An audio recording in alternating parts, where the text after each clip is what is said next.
breeding a new generation of people who are dead to humanity, who are dead to themselves and to their neighbors or to their family and all of that, that they have no feeling at all.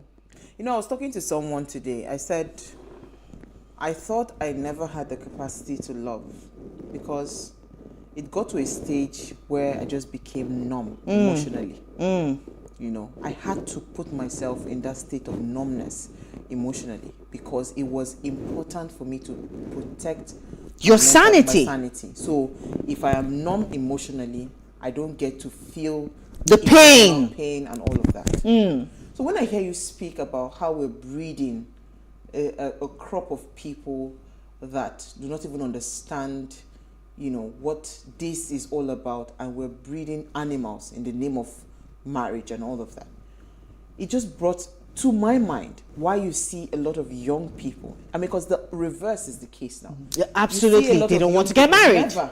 No. I'm not interested. If this is what marriage looks like, I don't want it. Count me out. Or you see a lot of people, they just going, after 1 month or more, I'm not going to take it, right? So we have a lot of people, because now you mentioned the children, and that is the reality. It's a vicious circle, right? When we are doing things and we're not thinking about the impact it will have emotionally, it will have mentally, it will have on the children, right? On their psychology. The larger case is tomorrow you're thinking this is happening to somebody else. What if the child of that person and your child meet and tomorrow they want to get married?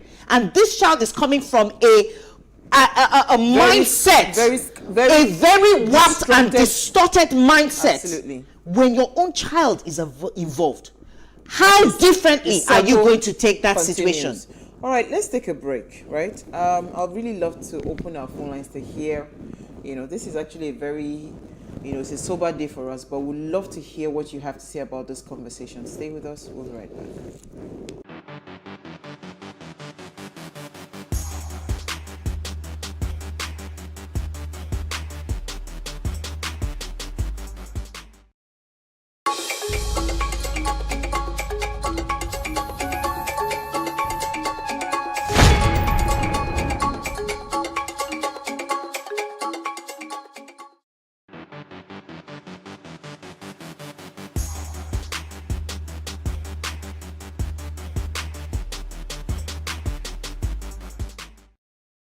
Now, if you just tuned in, it's a ladies' night out, and we are, and our focus tonight is we're asking how can we normalize, right?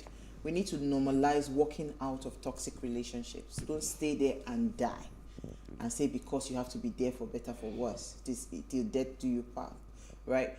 Please let us hear what you have to say. Remember, you can join the conversation. Send us an SMS or WhatsApp to 081 803-84663. You can also tweet at us at PlusTvAfrica1 with the hashtag WayShow.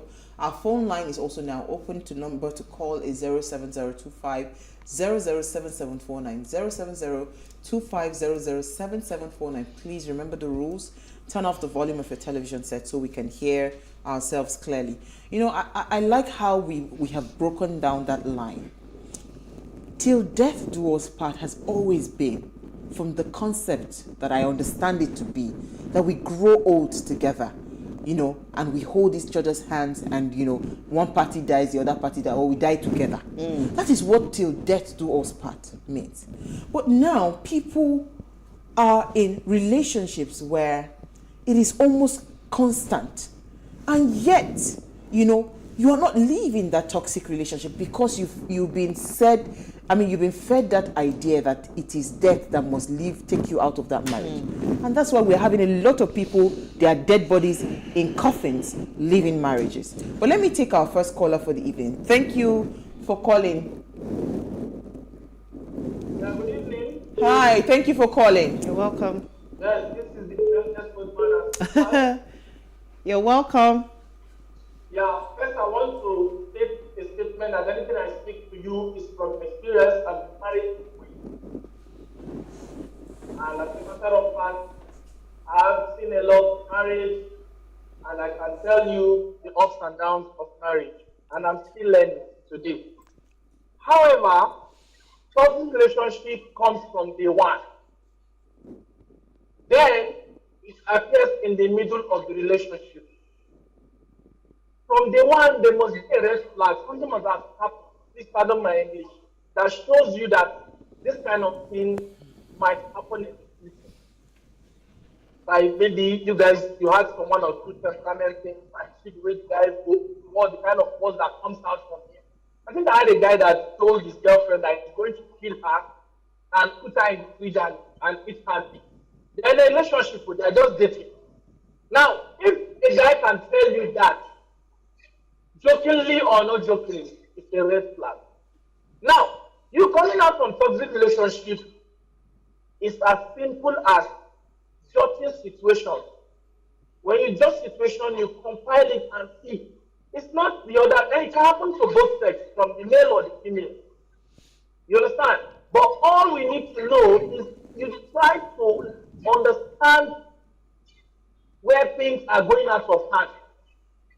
I do have quarrel with my wife. Sometimes we spend 3 days, we will not even talk to each other. I don't even eat her food. And our kids will not know. Seriously, we'll go into the room, we'll lock, we thrash it out, we discuss, we clear it out. Sometimes we will write agreement and sign. See how funny it is. But nothing goes above God. We don't go to the side that I'll kill you, I'll beat you, I'll destroy you, I'll maim you. Those language, when you start coming out, it's just flag, no matter how angry you are. Absolutely. Thank you so much, youngest old man. So people should understand where there's red flag, and if you start coming out, don't even go to a friend. Thank you. Don't go to a crazy.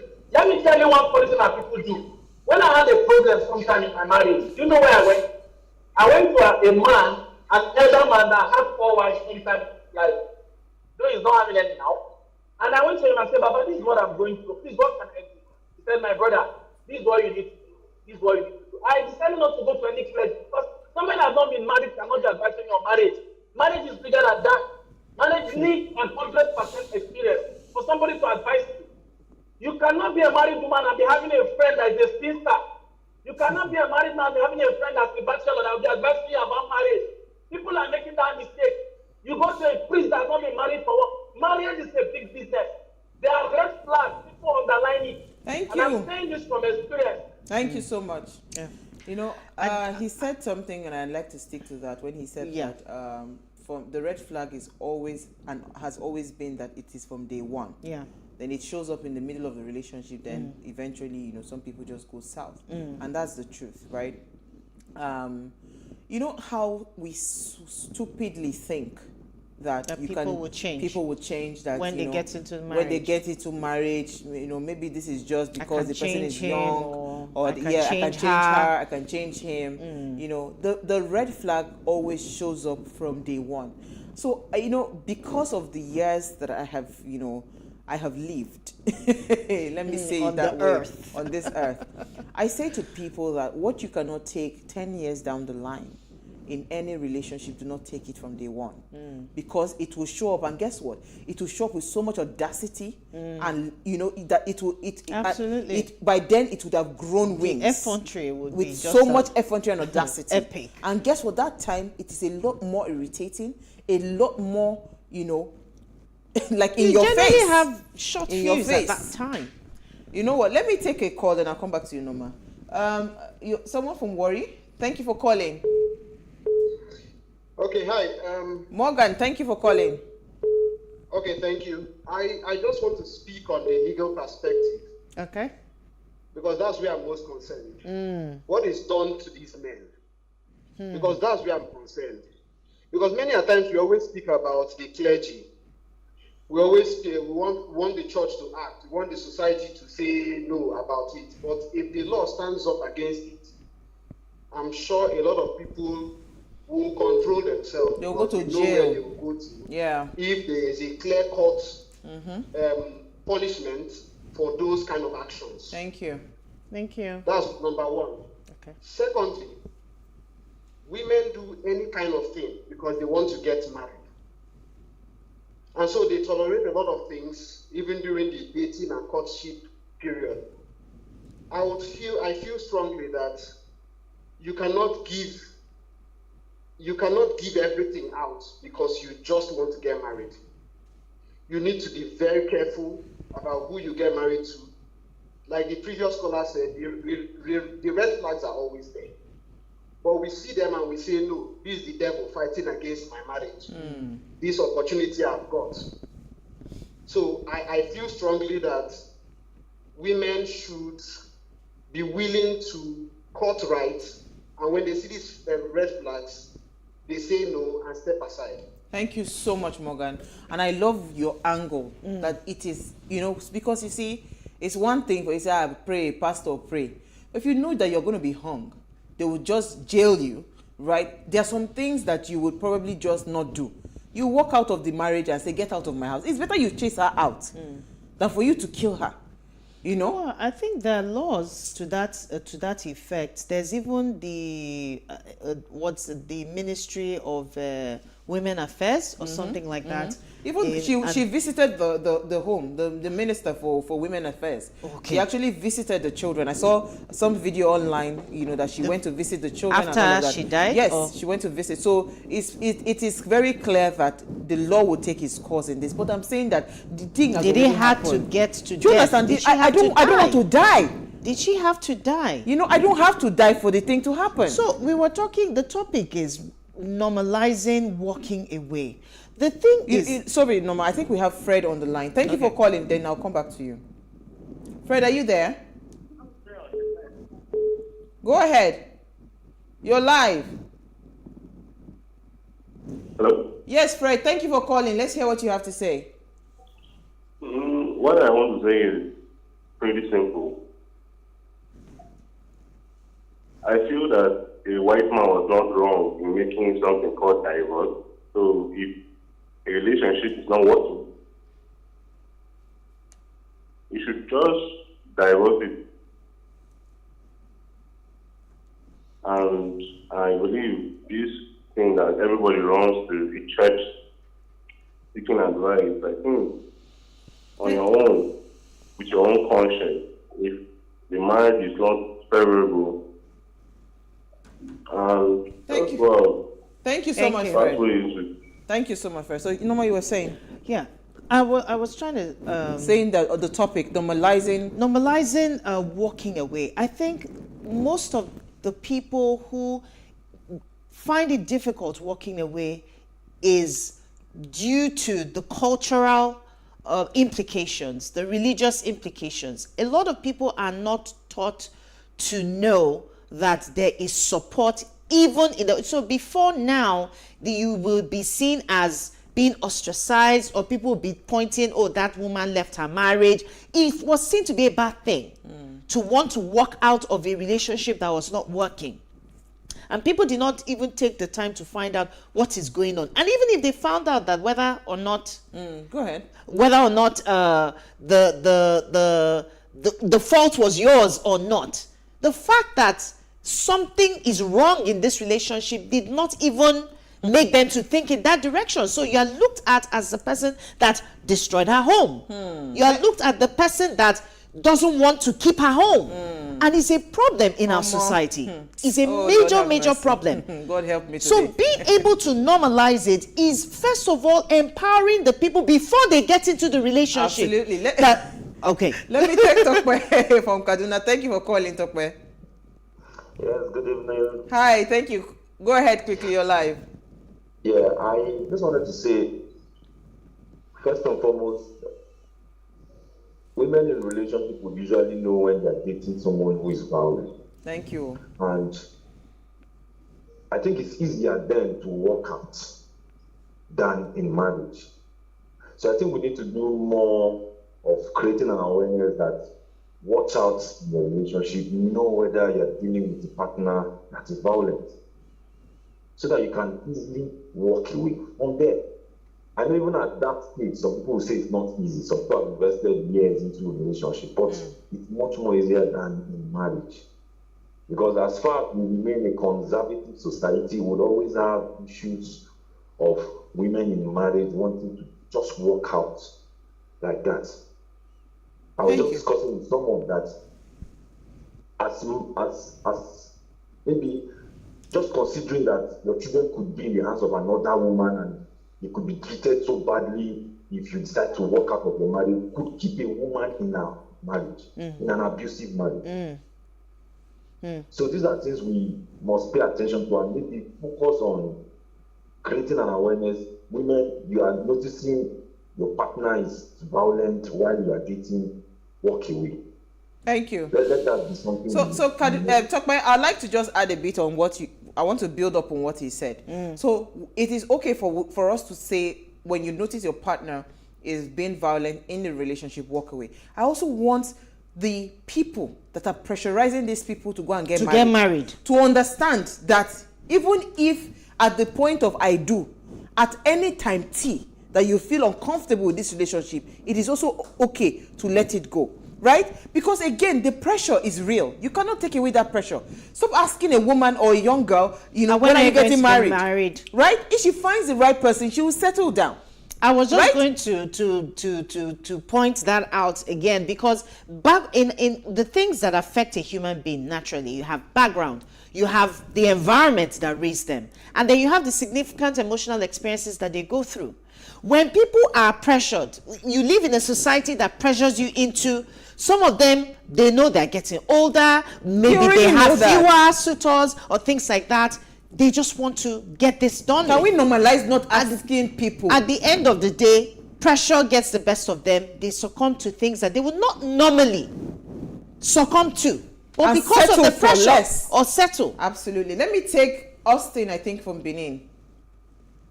Yeah, good evening. Thank you for calling. Yeah. It's very, very, very simple. At the point of courtship, God will reveal to you if this man is going to be your husband or this woman will be your wife. But when it comes to marriage now, we usually take things for granted. We like to take things for granted. Now we think that, he's going to, take for instance, a man that is not into alcohol. And you're going to marry a woman who likes to take alcohol. How would that marriage work? You understand? So you now be thinking that, when you get married, then she will change. You can't change an adult. Even this born again thing we talk about, you can't change an adult. You are who you are.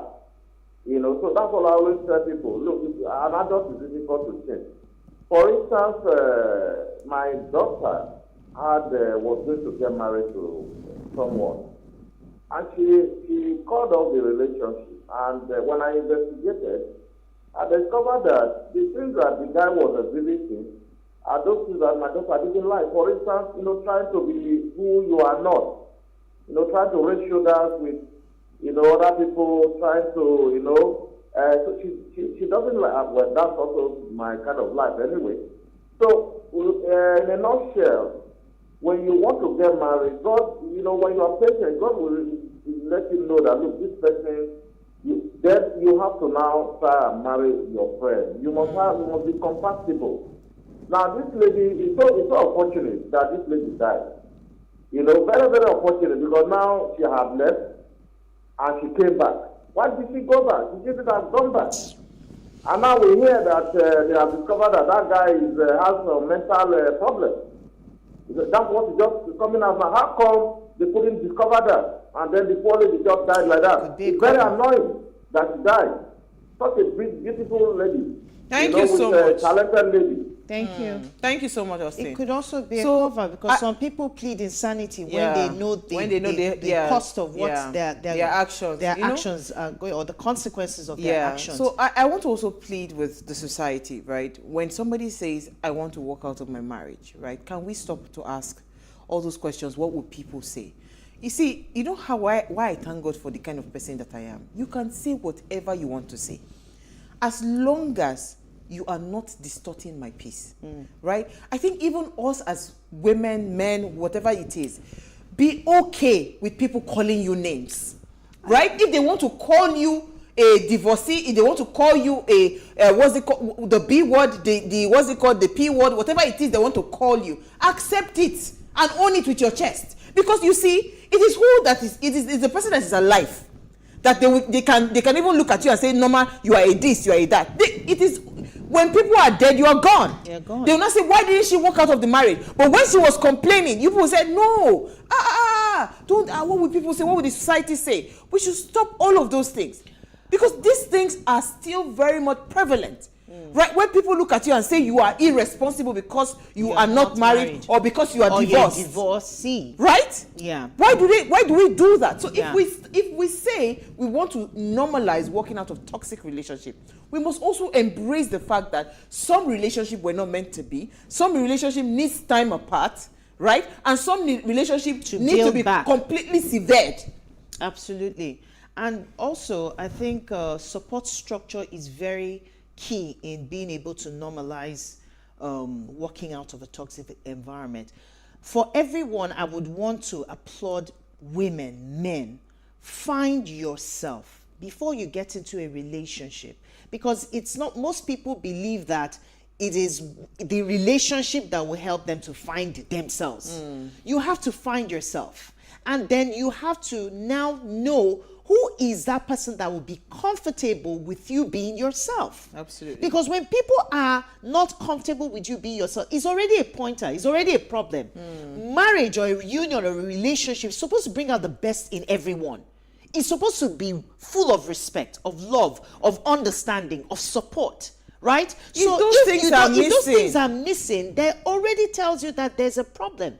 And then when you have family, your family is very important, because I've seen several cases where people are victimized, and I'm asking, where is their family?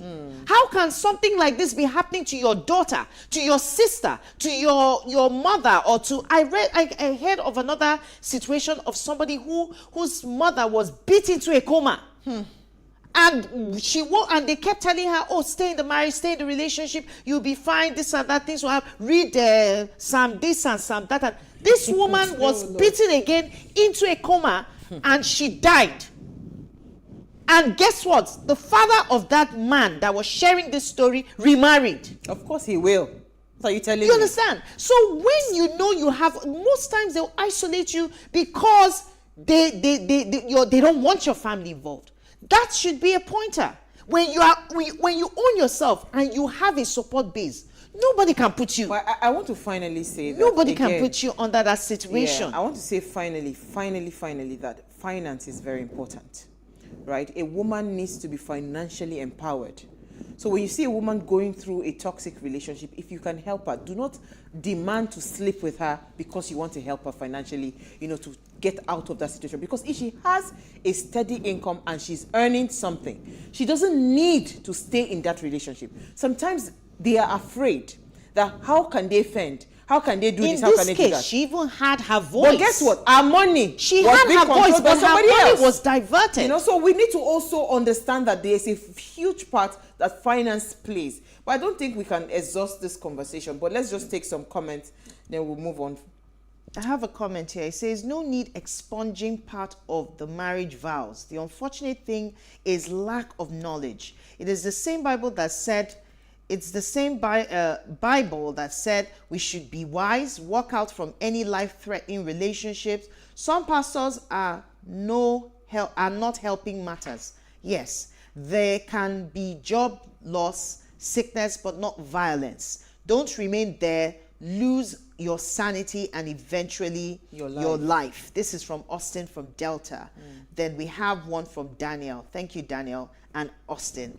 It says, good evening, my dear beautiful sisters of What Are You Saying Ways. Concerning the idea of marriage, people have a terrible understanding of it. Before you get married, you must really understand and study the real character of your spouse. People have double character, absolutely. They pretend to you before you get married, and when they get married, eventually they offload the real beast in them. Marriage is not what people think it is. Patience is the watchword. Many people are in a hurry to marry simply because their friends are married and they end up not waiting for their time, and the marriage in return is destroyed. There should be pressure there should not be pressure in getting married. It is deadly and suicidal. Absolutely. So this person says no relationship is worth dying for. Good evening, ladies, but you didn't put your name. But you see, I just wanted to quickly say that because a lot of people were commenting on preventive, which is good. Let's talk to the young people when you're getting married. But the truth is, there's a woman there, there's a man there in a toxic already relationship. in a already, toxic. you have already You entered can- one chance. You need to get out You can of walk that away. relationship today, because trust me, you think I cannot be that person that is inside that coffin, but that's a big lie. And Thank you truth so be much, told, Mama. walking away does not make you a coward. At all. It makes you even courageous in the more, right? It is strength for you to walk away. All right, thank you so much, Noma. Thank you to everyone that called, that tried to call, and the people that sent in messages. Thank you so much. Before we go, do ensure you follow us on Instagram. It's at PlusTvAfrica, and also on Twitter at PlusTvAfrica1. You can interact with us further, drop a comment, and more importantly, follow all our engagements on social media, like, share, and invite your families and friends to continue to watch and follow the conversation. Now, if you missed today's quote, here it is again. Please know that you can get out, and it will not always be an easy road, and it will be lonely at times, but it only gets better. Life is too beautiful to leave it trapped and abused and hiding under the shame of it all. This is from the Overcoming the Stigma of Intimate Partner Abuse group. All right, we'll see you guys live tomorrow at 8 p.m. as we bring you another great conversation. Enjoy.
This is it for upcoming artists to blow in Nigeria.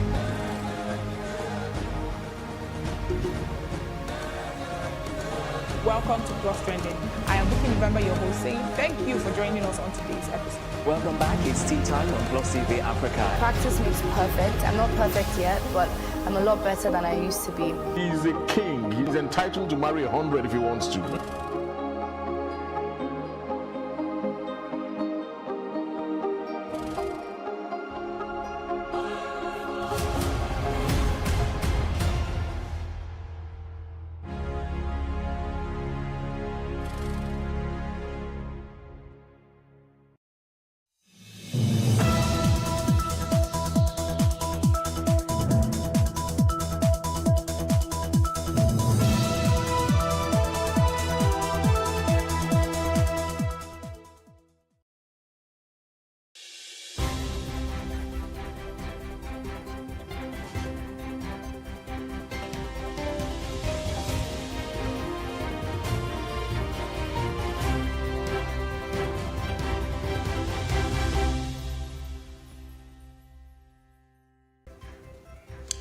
Ahead of the elections, the federal government says President Muhammad Buhari is not a threat to the media.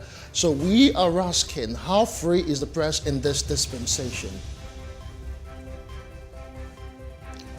Nigeria currently ranks 16th amongst countries with the highest inflation rate, and as residents grapple with rising cost of food and commodities, what is the way out?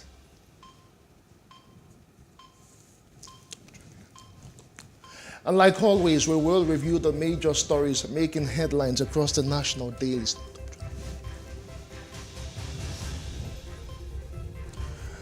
Good morning to you. This is The Breakfast on PlusTvAfrica. I am Justin Akadonye. And I am Messi Bokpo. It's good to be back on your screen this beautiful Tuesday morning. Like always, we will move straight to what is trending across various social media spaces. And the first one we will review this morning, God wanted me to be with Toby, DJ Copy is quoted as saying. So yesterday video, it wasn't yesterday, but I don't remember, but I know that a video actually surfaced on the internet. You have DJ Copy, one of Nigeria's disc jockey, who put out that video, and then you could see her hugging Toby, a certain young lady. And in her statement, of course, the video that you had with the post, she went on to say, God wanted me to meet Toby. Now, Toby, apparently she's actually been on a scene for a photo shoot, so she's been having a photo session, courtesy of a certain brand, and I really, because I had to look at the video and the post over and over again. So apparently she walked into the cafeteria where they're supposed to have food, and Toby walks, Toby's a caterer, or maybe she's catering at the time, and there were a lot of emotions, and so she was, crying, apparently excited to see a superstar. They exchange hugs, and the pleasantries actually went on. And so Copy was like, how long have you been on this job, or how long have you been doing this job? And she wanted to say, I just started the job recently. Are you in school? And she said, no, I'm not in school. Why? My dad passed, and this. And so DJ Copy was like, where are you from? So they started exchanging pleasantries. She said she's from Ekpe. And she says, okay, that's really great. I'm also from Ekpe, and that's nice. But, I love education. And she said, yes. So, that's how the conversation went. But it's a good thing. That number one, it's really good because I think we're being prompted to call, run that tape right now. So people bring you up to speed with the clip, and then we'll continue with the conversation.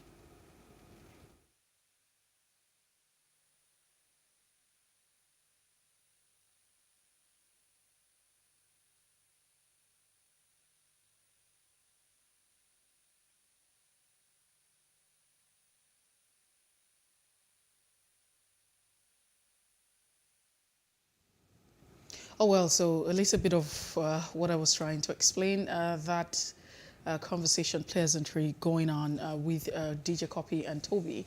And at the end of the day, it ended very well. She went on to say she loved education, you know how it is. And we don't know what the conversation was afterwards, after all of this.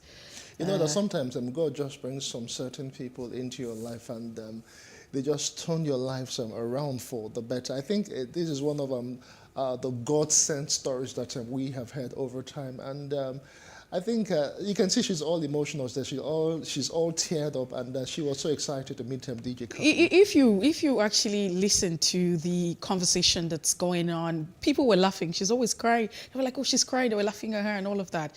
So, it was a moment. A lot of people were laughing. So, see that excitement. I really don't know what was said. But of course we hear DJ Copy saying, you're going to go to school, and we're going to ensure that, the foundation takes care of all of this. But the point here is the fact that being generosity, kindness, and helping the needy and the poor will never be outdated. The poor would always be with us. If you're a student of the Bible, that's what the scripture says. But you would definitely have, because society, especially the society that we live in, you have the society being overshadowed by, certain categories. There are a lot of people that are downtrodden, poor. And just as some people want to make success, others do not have access to, basic things of life. Say, for instance, food, shelter, clothing, education. And some people have moved beyond that strata. And I say that this is very commendable of DJ Copy, and we hope that we have more of DJ Copies. Yeah. I know a lot of persons are doing great stuff, but we want to see all of this. Not all the time we constantly wait for government and wait for government to do stuff. The poor people, the needy would always be in our society, and people are on different strata and level, and so that's actually a very kind gesture. And we commend it, and we look forward to seeing more of this from, you know, very prominent and successful people. Yeah, Mercy has said it well, so succinctly. The truth is that whatever you can do, if you have the capacity as much as possible to help people out there, don't just wait to say that I'm not government. You can do the little that you can do from your own sphere, and you know, before you know it, you just be putting smiles on the faces of people. It might just be maybe giving them food for that particular day, or maybe helping them pay for their school fees or something, and maybe they are all downtrodden and they don't even know where to turn to for the next meal or for solutions to some of their issues. If you are in the position to help as much as possible, I know we can't play God, we can't play government, but the little that we can do can actually go a long way in turning people's lives around for the better, positively. So just do the little, the best you can do at every point in time. That's just the message, you know, we're trying to pass across this morning. Also, Adamu Garba, controversial, is back on Twitter. Mercy, you know the stories that happened over time and how he, you know, a whole lot of Nigerians, you know, when they mention Adamu Garba and all that he has said concerning Twitter and, you know, in the wake of the ban and every other thing, you know. But we're surprised that he's back on Twitter. Where would he rather be? If not Twitter. I mean, but you know, he started his own app at a point. What was that called again? No, I mean, this is not to make nonsense of it, but you know how it is that people would want to make progress, and then you think that you want to make progress with your life, but you have to make nonsense of wherever it is that you were. It's like you have to leave a certain organization and you move on to another, and then you think you have to make nonsense of it. But you have all the time been here. That's the point. I mean, for Adamu Garba Shehu, I mean, look at that. And back, and we can now continue with the fight. I don't know where that leaves us. But, you know, see, sometimes I think that we're very... So you find out that it has become part of our culture. I'll take, for instance, we have a politician. This is an election period, and we make a lot of statement. And so you have people come out and say, you know what? We're going to make Nigeria like Australia. You know, Nigeria is going to become like Japan. Promises. This statement has been going on. If you want to begin to trace it way back, you find out several prominent leaders, president, past president, of course now they're past president. Yes, they make some of the statement, and this is just mere statement. And so it takes a lot of work. These, you know, Twitter didn't just wake up and happen. And no one is saying that you can't have, you know, such, but of course, what premise are we talking about? Where's this coming from? So I really don't know. When I saw that tweet yesterday, it was, you know, quite hilarious for me and very comical, I'd like to say, because hella tweet. Should we take Adamu? No, I am back. Garba Let's Adamu continue seriously? with the fight. Should we take him seriously? I just feel that sometimes some things are just left to be, better to be left lying low and not even concentrate so much about. Because when you give a lot of things or a lot of comment, a lot of people too much attention, they feel so highly about the situation. But sometimes they just let it just slide and just move on. So welcome back to Twitter, Adamu Garba II, and we wish you well in the fight that you want to continue. And someone said that, you know, welcoming back to Twitter, say welcome back to Twitter. The conversation has moved beyond what you know. We're having intellectual conversation. I hope you're able to grasp it. And that's what happened in that particular space. You know, a whole Twitter lot has that happens on Twitter. Yeah, a lot actually happens you have the good, the on bad, Twitter. and all the ugly. And, you know, so the conversation has actually changed. For me, I just kind of really find this very awkward. All right, let's leave Adamu Garba for one bit. And the flutter wave is also in the news, and there's alleged fraudulent activities going on there. And I remember David Hudney, the writer, well, he was supposed to do some sort of a piece that never really happened. And there's a whole lot that you know, happened with the back and forth. But Mercy, I don't know if you actually followed that particular story. Yes, I saw her because, I mean, I follow David personally on Twitter, and he follows back. So, you know, I saw all of that feeds, and I tried to follow the story. But let's not forget that we have been, there was a certain time where we had the buzz on this micro-blogging platform where you had the issue of horrible boss experience, you know, horrible bosses, toxic workplaces, and all of that. So apparently, David had put out this report about, certain activities been going on. According to him, it took 6 months, to unveil all of this. The issue of bullying, the issue of assault, what have you, I think sexual as well.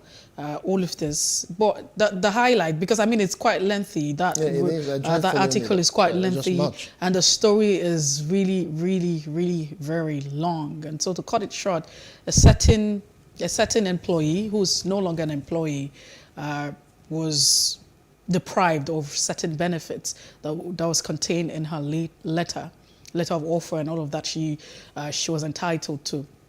And long and short of it, she's just getting to the part because it's more like the highlight. She decided to seek legal redress. Of course, that's why you have the court and that's why you have the judiciary, that arm of government, that people can actually seek redress in case their rights have been violated. And so it's the young lady, ex-employee of this organization, felt that her rights has been violated and she took it up. Now, the funny thing is that the legal firm that she hired, right, to represent her, at the end of the day, after she had made some payment, turned out to, drop the case and rather picked up the case, for the company and decided to represent the company, the organization. And that has been causing a lot of buzz. So for instance, I mean, imagine that I have a case, you're a lawyer or you're a firm, and then I contacted you, I made some payment. At the end of the day, you dropped my case and then picked up the person, you rather picked up the organization that I had have a case against. A case against. And so how do we explain all of this? There's been a lot of talk about that, about the unprofessionalism, so it's encompassing about how unethical, this law firm has become. What do they have to say? But some persons are saying that this would be a situation where we look at some persons at the end of the day, the organization or the legal firm, and those involved would now be looking at the gray areas and try to justify it. But, in the law of contracts, in business, elementary is that acceptance is acceptance. And to the extent that you have, this ex-employee going ahead to make some deposit, making some payment, to get to the point where payment is being made, because all of this, you have the evidence of transaction that has gone on. It means that you have accepted. And so how do you go ahead to drop the case against her? You drop her case and then pick up the case of the organization. So it's a lot to grapple with. These issues that have been raised are not issues that we're not familiar with. They are issues that are going on. The fact that you have a lot of workplaces that are very toxic. You have bullying going on in these workplaces. You have the fact that the rights of these employees have been violated over time, and most times, how do you even seek redress? And the the window opportunity that you have to seek redress, then you have that being, casted out, you have that being trampled upon. And so it calls for a lot of concern, it calls for a lot of worry. But gradually, looking at the report and looking at everything that's going on, I know there's been a lot of back and forth. If you want to continue with this conversation, I'm sure it would take us up until the hour of 9 o'clock right here. But that's it. It's something that's going on. But I think that as individuals, we need to just do better. We all operate in spaces. These offices, this organization, the judiciary itself is not something that operates outside of itself. And so I think that as individuals, we need to take responsibility for ourselves. We need to take responsibility. We need to become better people. And that's how it translates and it trickles down to everything and everywhere that we find ourselves. Well, I couldn't agree more. That's as much as we can take on top trending. We'll take a little break right now. And when we return, we'll be looking at the front pages of major dailies across the nation. You want to join us again?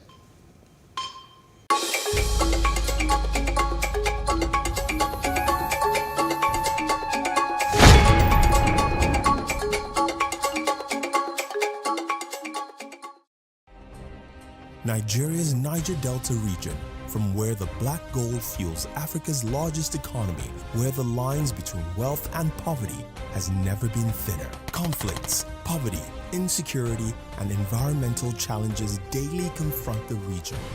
How can the Niger Delta story be changed for the better?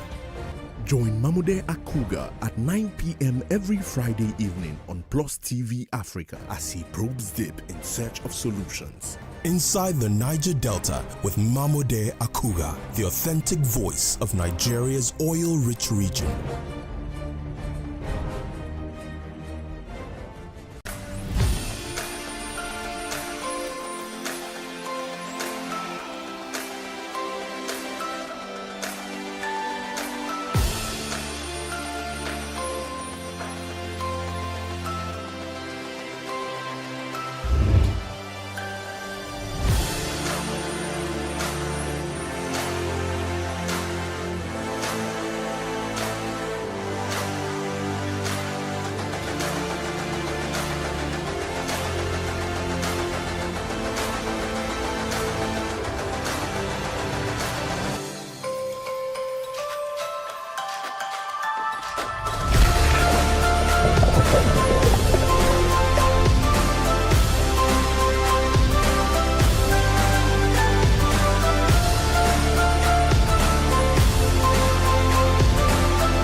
How can we have peace without justice?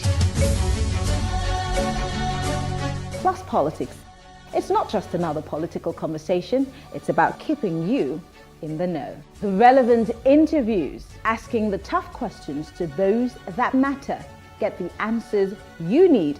Does it mean that the people who were injured, people who were shot at, those who were involved in that stampede are not going to get justice? It is unfortunate, it is sad that we have a government of deaf and dumb. Analysis from top experts. The last election was not really an election. We feel that Obasanjo has a very special place in his heart for hating Ijaw people. I think it really boils down to two things. One, trust and accountability. Plus Politics, every weeknight at 7 p.m. on Plus TV Africa.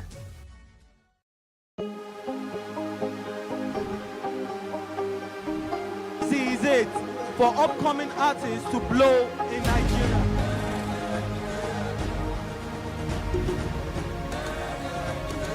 Welcome to Plus Trending. I am Bookie November, your host, saying thank you for joining us on today's episode. Welcome back. It's tea time on Plus TV Africa. Practice makes perfect. I'm not perfect yet, but I'm a lot better than I used to be. He's a king. He's entitled to marry 100 if he wants to.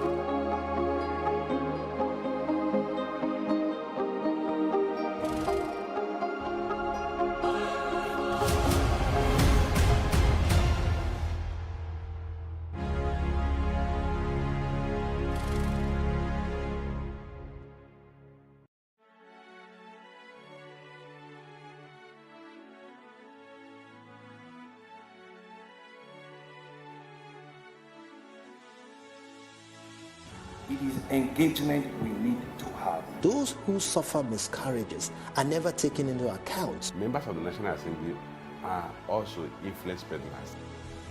You are sitting on Nigerians' money. From the Babin, I pay my rent. On the Babin, I send my children to school. A consultative engagement. No any tangible notification before they ban us. It's one thing for people to be at your back and the heat of the moment, and another thing for them to still be with you when push comes to shove. I will do everything to take Lagos out of the national grid.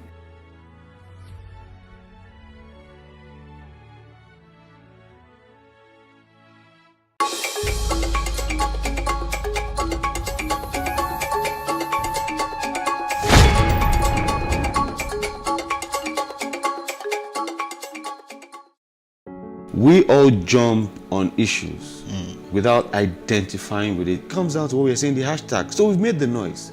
Let's take Bamishe, for example. The case has started.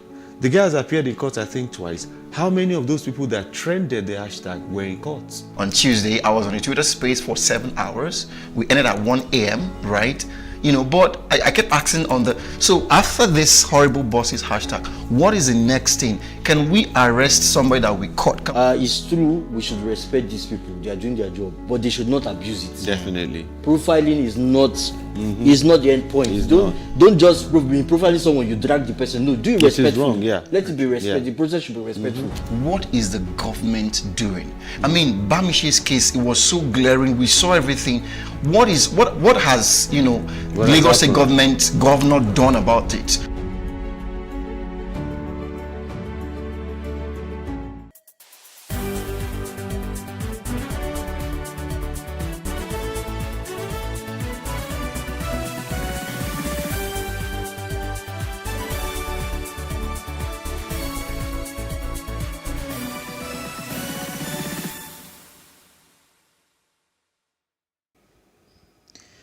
Welcome back. It's The Breakfast on Plus TV Africa. It's time for us to go through the pages of our national dailies. We call it Off the Press. Tunde Kwalawole, a legal practitioner, on standby.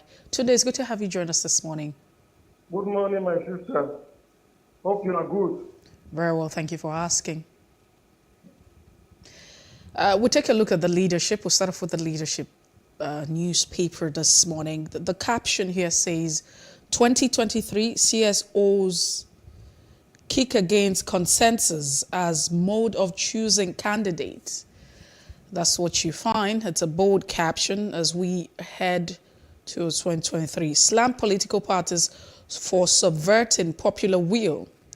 Say consensus violate aspirants' rights and will undermine 2023 elections. Consensus won't give you presidency, Yakasai Sani tells Igbo.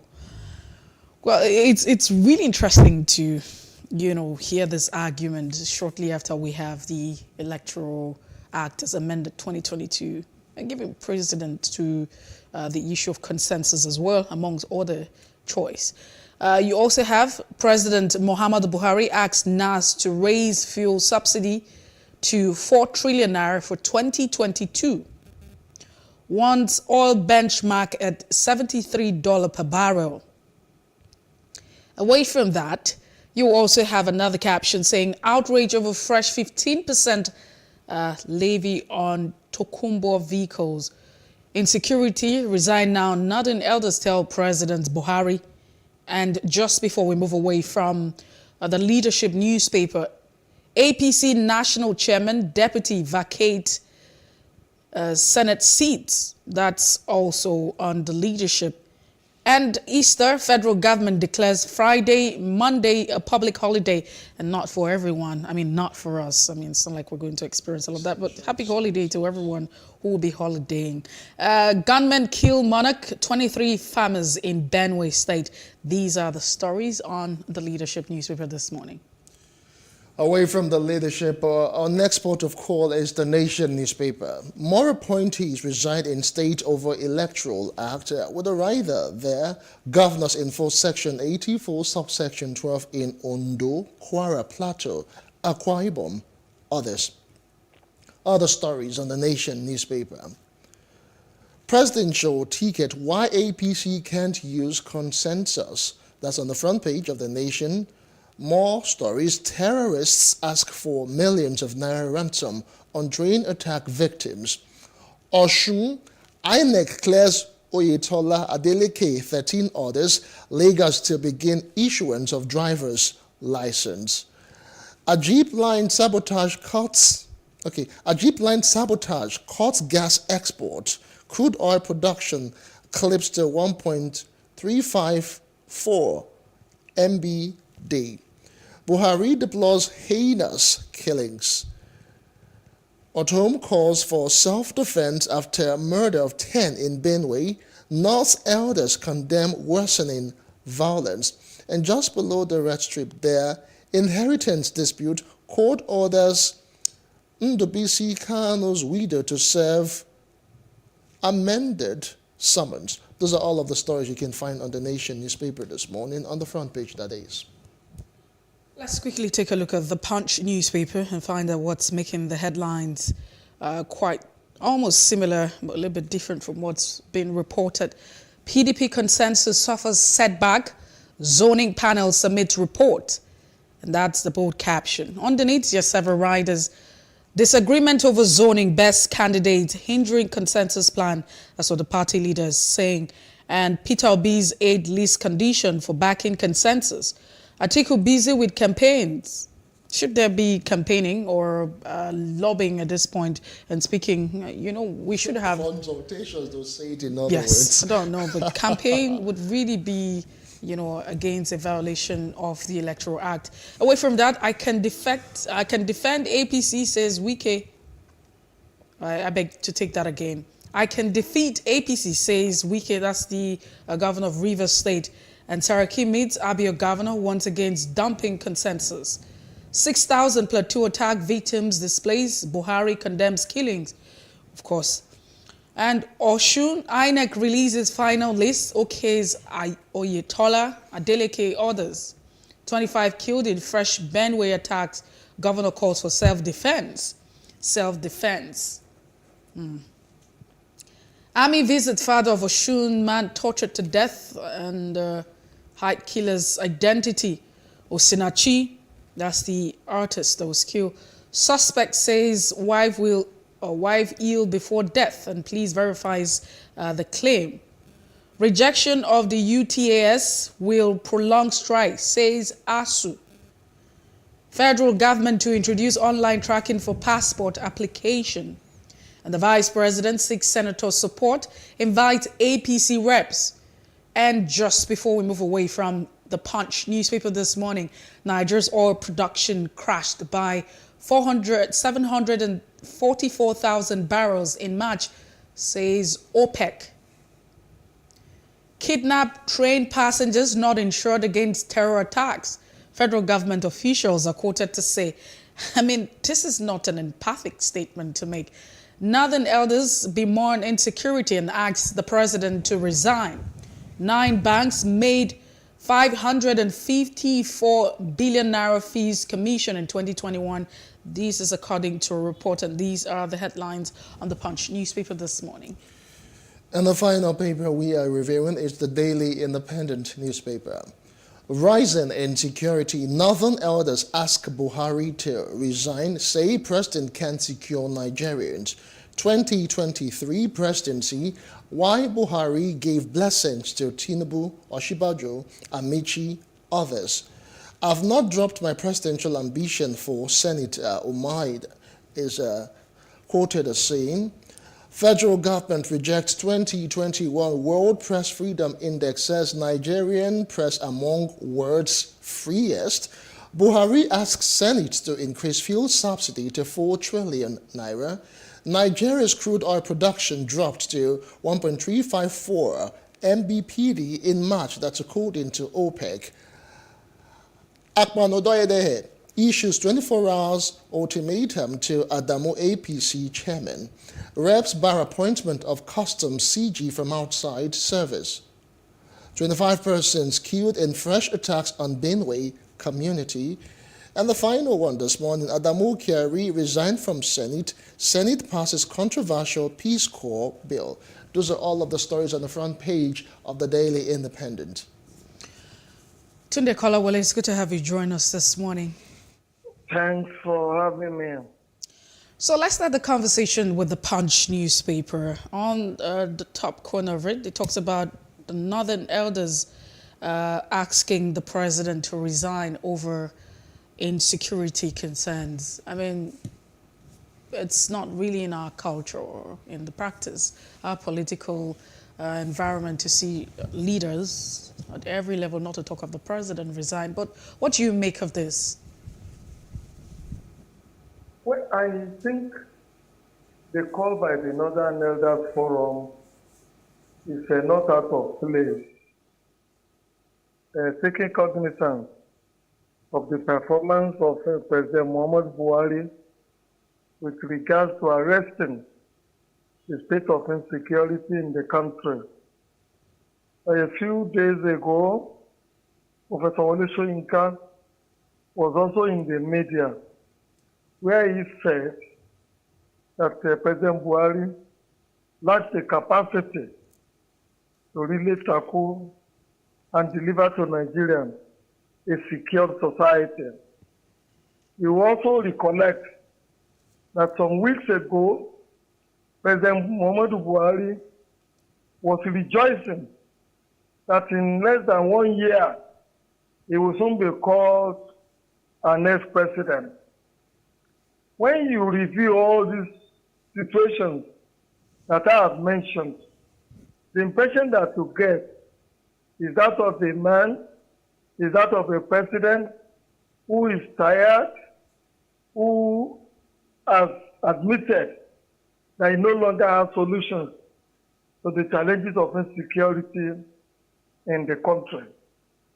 I also remember that we mentioned on these our programs when a lot of people were making the noise that they should change the security chiefs, that once we change the security chiefs, the possibilities are that insecurity might become a thing of the past. And I argued that if you change the chief security officer of the country 100 times, there is never likely to be improvement in security in Nigeria, because we are not tackling the problem from the very root. I have said it times without number that the politicians are responsible for 50% of the insecurity that we have in the country. Then you have also the established chiefs who appears to me to be profiting from this insecurity that we have all over the land. It appears that insecurity is a way for the security chiefs to make their own money, just like the politicians are making money in the arena of politics. So, if you're going to have an improvement in security, you need to tackle the problem from the root. In particular, with regards to what is happening in Benue State and Kaduna State, I would want to say... Tunde Kolawole, let's get back to this now. The Northern Elders are asking that the president should resign. We understand that we have 36 states of the Federation, of course, including the FCT. That would mean that you have governors who are responsible for their states. Why should the call be on the president to resign? Well, I agree with you. When you look at the security architecture of Nigeria, you and I would say that the governors have little or nothing to do with regards to providing security for their people. If a governor wants to use a commissioner of police, if a governor wants to use a director of DSS in their respective states, they have to take clearance from Mr. President. They have to take clearance from the IG of police, from the Director General of DSS, from the Army Chiefs and what have you. Besides, like I said some other time, the security chiefs will not obey any order from any of these governors without being instructed to do so. It is for that reason we think that even though the governors take huge security votes on a monthly basis, and we also do know that those of them who are serious, just like we see in the Lagos environment, where the government in Lagos has been proactive in establishing a security outfit and then a mode of financing that security outfit, such that they have a security trust fund with which they have been able, at least, so to say, 70% to manage the security environment in Lagos State. One would have expected that the governors in the other states should replicate what is happening in Lagos State in their respective states. But instead of doing this, they are not doing it. Look at the governor of Zamfara. Just last week, he went and bought limousines for all the emirs and the district heads in Zamfara State. He has also in the past bought and presented gifts to bandit leaders, to leaders of the bandit groups, for them to stop banditry. That is his own understanding of solution to the insecurity in Zamfara State. So, if we want the governors to be able to perform with regards to security, the probably would have to revisit the issue of state police, of local government police, of even universities having their own police. We also must revisit the issue of having a very strong local government. The local government is supposed to be the first bedrock of our defense our first line of defense when it comes to security. But the government has destroyed the local government and nobody has been able to call them to order. If President Muhammad Buhari will not resign, as another elders are saying, as most people in Nigeria are saying, then he built the National Assembly to impeach him and also impeach the Vice President. Because both of them have committed innumerable impeachable offenses since they got into power about 7 years ago. So, look at just this week too, I think a few days ago, the chairman of the Lagos Chamber of Commerce, while addressing, I think, his members and others, was weeping, not just with regard to the parlor state of the Nigerian economy, but the insecurity all over the federation.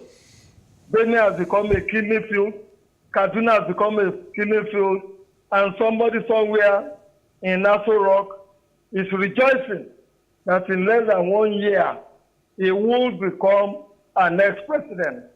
And then you also have directors of DSS, Director General of DSS, commissioners of police, and all the different army and Air Force chiefs who appear helpless in the face of insecurity in our country. All right, Barrister Collard, because of time, let us move to other stories also making headlines. Let's move on to the leadership and newspaper.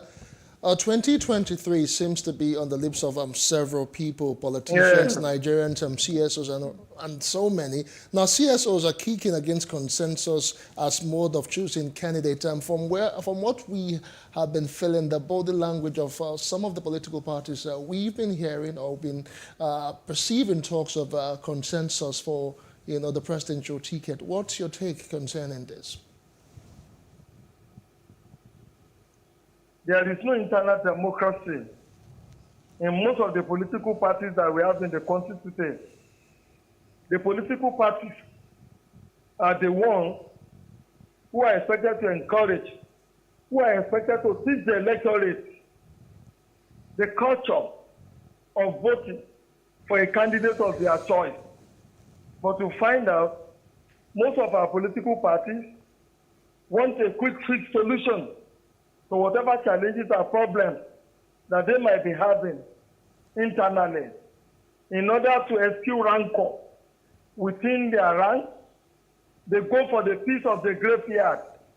And until there is internal democracy within the party, until the parties begin to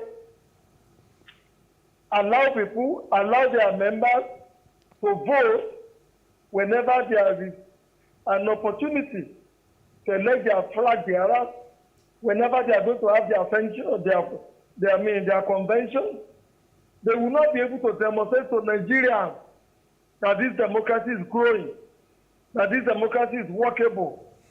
What we have now, like I said, is a situation of the graveyard. And we should not throw out the baby with the bathwater just because we want a quick fix solution to whatever dynamics. Voting in party primaries, voting in conventions will generate at the end of the day. But when you suppress people's aspirations, when you ask people to come and take form, and they take this form with millions of naira, at the end of the day, you say you are going to use consensus. You have merely suppressed these people. You have made them unhappy. You have bottled anger within the rank and file of the members of the political party. Sooner than later, those anger, those frustrations, those disenchantments will blow out.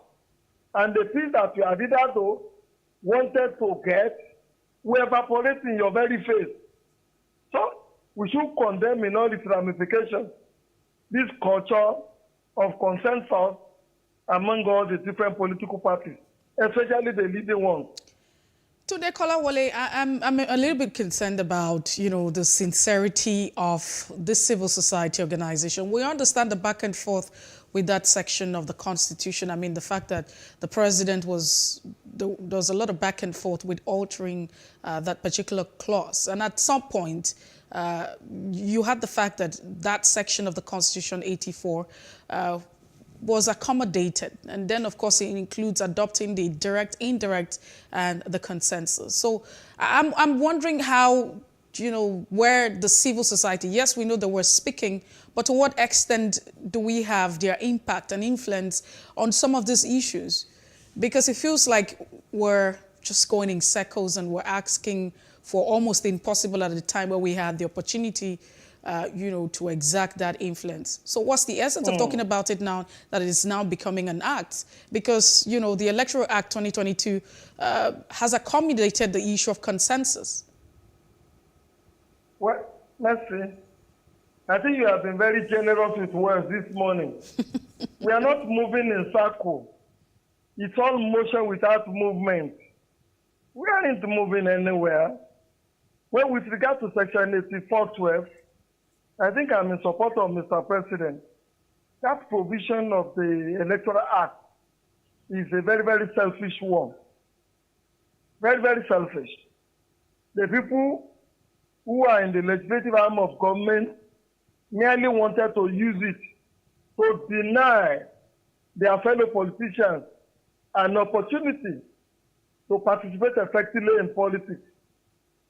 Furthermore, we already have provisions in the Constitution which says that appointed political officials should resign at least 30 days before they participate in any election. I should want to say that that provision is sufficient to take care of whatever anxiety, to take care of whatever ambitions that the people in the National Assembly may have. Because when you look at it, like I've said before, nobody gets political appointment if you are not either a member of a political party, a supporter of a political party, a financier of a political party, or even a friend of any of these politicians. So in a way, there isn't any difference between the people who are appointed and those who get elected as politicians. They are all playing the same game. And all of us cannot be in two places at the same time. Some have to be by appointment, some have to be elected, some even have to be behind the scenes, being the brainstorming and the think tank. I think that provision should be removed from the Electoral Act to have a level playing ground, and in order to allow these political appointees to enjoy their rights, their freedom under the Nigerian Constitution to participate effectively in politics without let or hindrance. It might just be a little bit too late for us now, looking at the timing of the elections. Well, the court has already had that provisions of the Electoral Act down.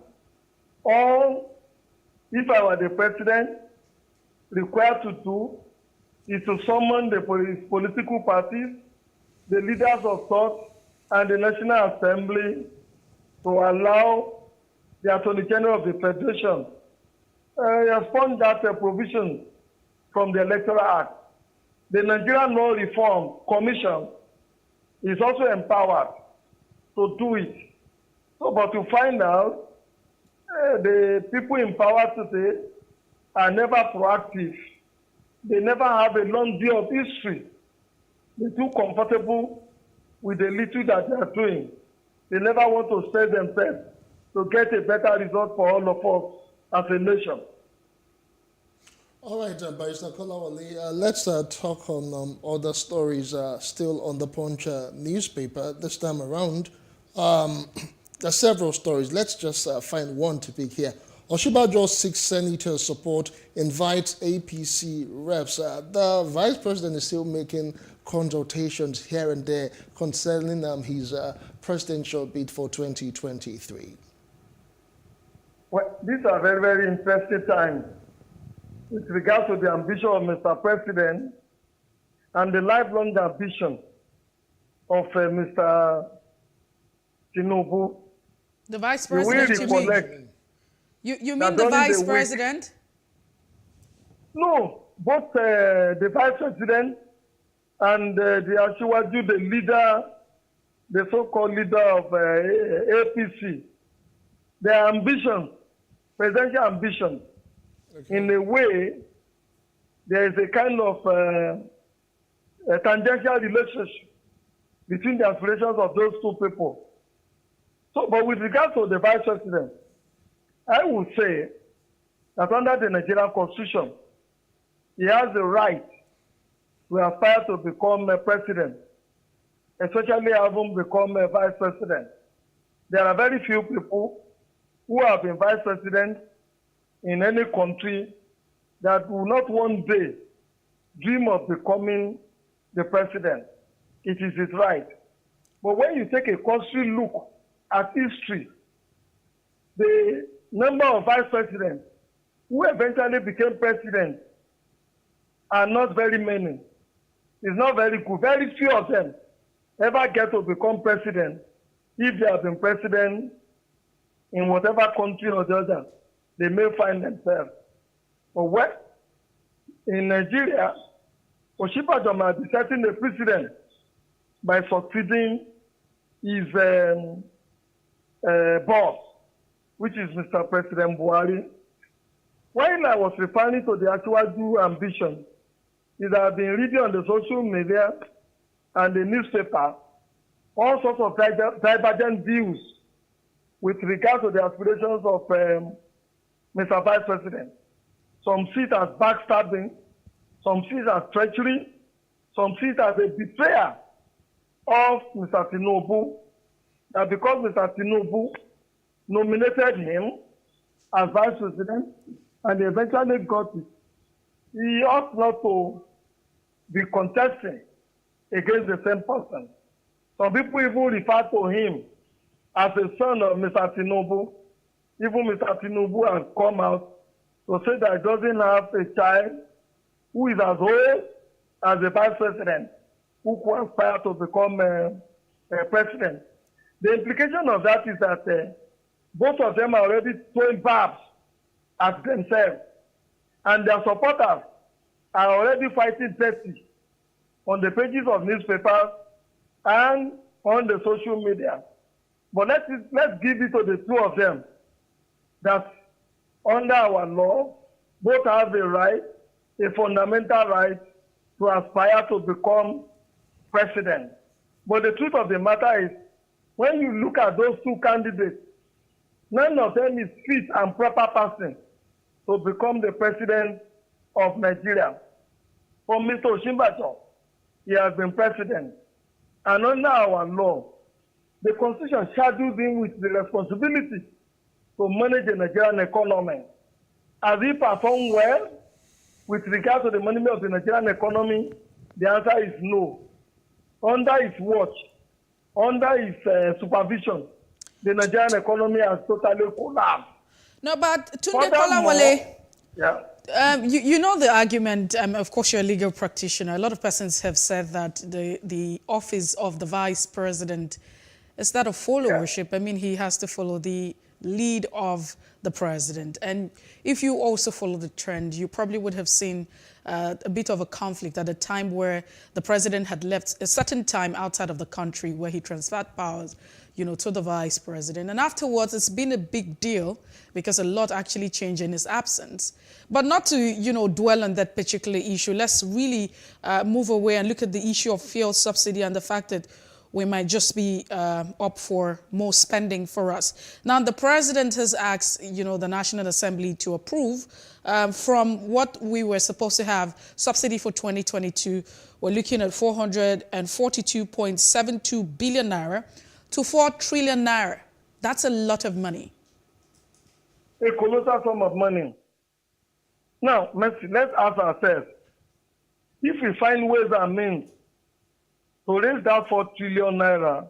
From where? And pump it into the repairs of the comatose refineries that we have all over the country. Will we not be better off as a nation? I think we'll be better off. Now you are borrowing money in a way also to say, to buy food, to eat, instead of borrowing money to till the ground, to cultivate agriculture, to plant your own food. That is the implication of the move that Mr. President is making of trying to borrow money, 4 trillion naira, to subsidize petroleum products in the country. In my humble opinion, that is not a direction in which this government should be moving. We would rather teach ourselves how to fish than depend on other people to feed us. At least Mr. Dangote has shown that building a refinery is not rocket science. If an individual can build a refinery and numerous cement plants all over the country, why would a nation of 200 million people not be able to run 4 refineries or thereabouts all over the country? The reason why they don't want the refineries to work is very, very simple. If the refineries are working, they will not require again, or they will not have the opportunity to be importing petroleum products. And when they don't have the opportunity to import petroleum products, they will not be able to export Nigeria's money, to send out dollars with which to go and stash, to buy property and send their children to school. That is the simple logic. Otherwise, I don't see any reason why we should not be able to maintain simple refineries in this 21st century. Furthermore, with regards to what you said about Mr. Osinbajo, you see, oratory, he is a very good speaker. He went around the country most of the time when the president is not around, to douse tension. And I tell you, the challenge that Nigeria has today requires somebody who knows the nitty-gritty of economics, not marketing, not showmanship, not oratory, not excellence in debate, such as the vice president has. The port is still congested. The vice president has tried several times and severally and been able to find solutions to that problem. Also look at his records of the period you mentioned. I challenge you journalists to go and check the kind of contracts that he awarded when the president was away for 6 months. Also check most of the people that he has nominated to either be ministers, to be ambassadors, to be members of parastatals. Each time he has always had the opportunity to nominate people for some of these posts. I think the so-called integrity, the so-called probity, the so-called lack of corruption on the part of Mr. Vice President is a ruse. He doesn't have the wherewithal to manage Nigeria. All right, thank you so much, Barrister Tunde Kolawole, for all of your input on Off the Press today. We do appreciate your time. Thanks for having me. All right. It is still the breakfast on Plus TV Africa. Away from all of the press, we'll go back this day in history and see what actually went down. And when we come back, we'll be bringing our first discussion on the table. To join us again.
we do not understand, we will stigmatize. What you can see is the remaining of the tanker that exploded. The suspect equally confessed.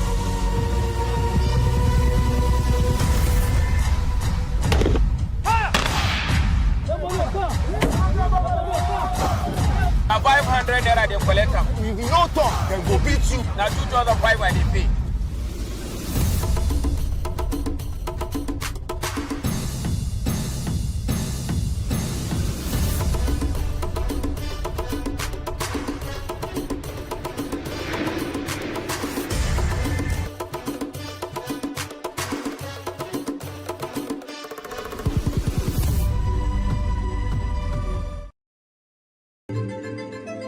Nigeria, by extension, Africa, is faced with a lot of challenges.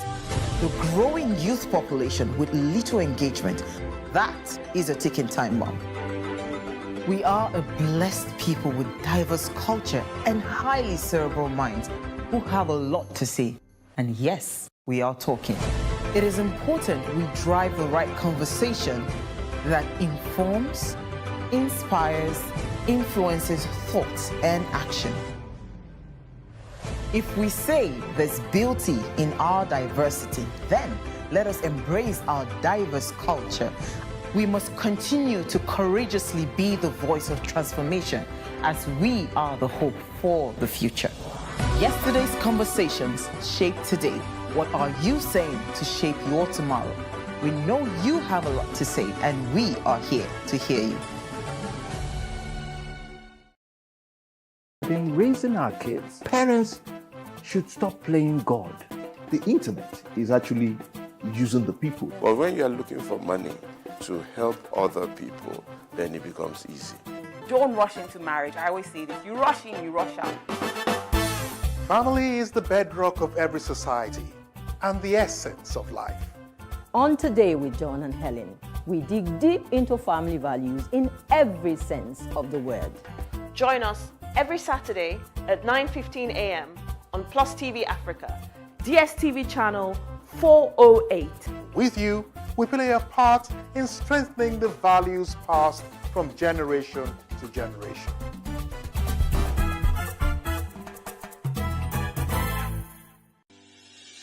Increase the reach of your events or business services. To advertise on Plus TV Africa, please call 0906 000 5719 or 0909 040 8408, or send an email to marketing@plustvafrica.com. Plus TV Africa. Big stories live here. Hey, what's up, guys? You're welcome to another edition of Plus Events, and I remain your host, Ifeoluwa Oshuke. Your absence isn't an excuse anymore, as Plus Events is all you need, as we bring you the glitz, the glamour, and loads of fun. Oh, definitely, right? No question. He's a living legend.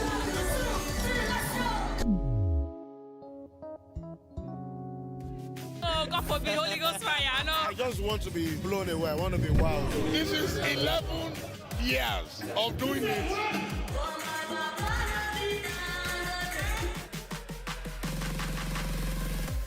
I'm surrounded by so much positivity. No, it's okay. Yo, what's up, my people? It's your boy Starboy Terry. You're watching Plus Event on Plus TV. Stay glued to Plus TV Africa every Saturday and Sunday, 4:30 p.m. West African time.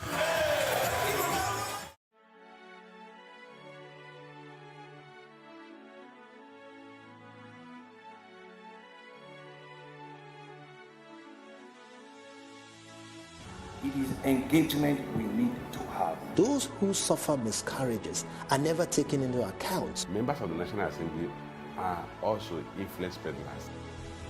You are sitting on Nigerians' money. From the barbing, I pay my rent. On the barbing, I send my children to school. A consultative engagement. No any tangible notification before they ban us. It's one thing for people to be at your back and the heat of the moment, and another thing for them to still be with you when push comes to shove. I will do everything to take Lagos out of the national grid.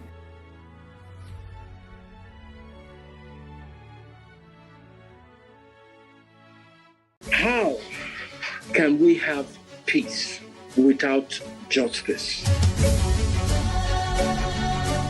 Plus Politics.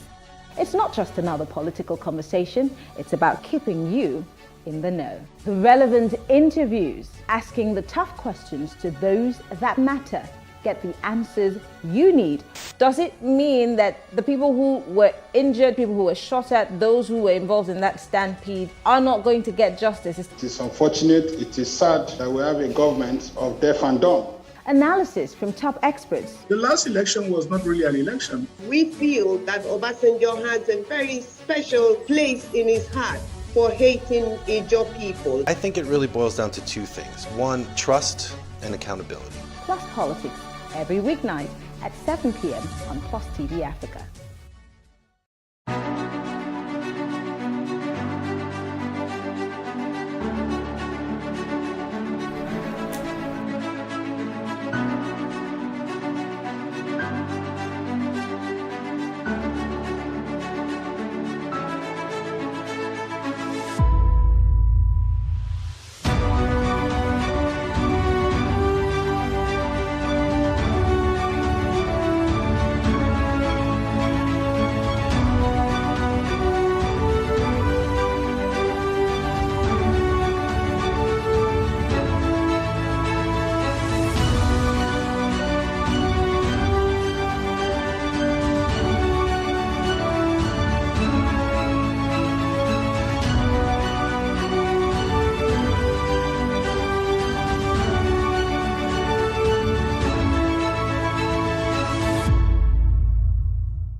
It's still The Breakfast on Plus TV Africa, and our first conversation for this morning. As the 2023 general elections draw nearer, the federal government has reiterated that the administration of President Muhammadu Buhari is not and will not be a threat to the media.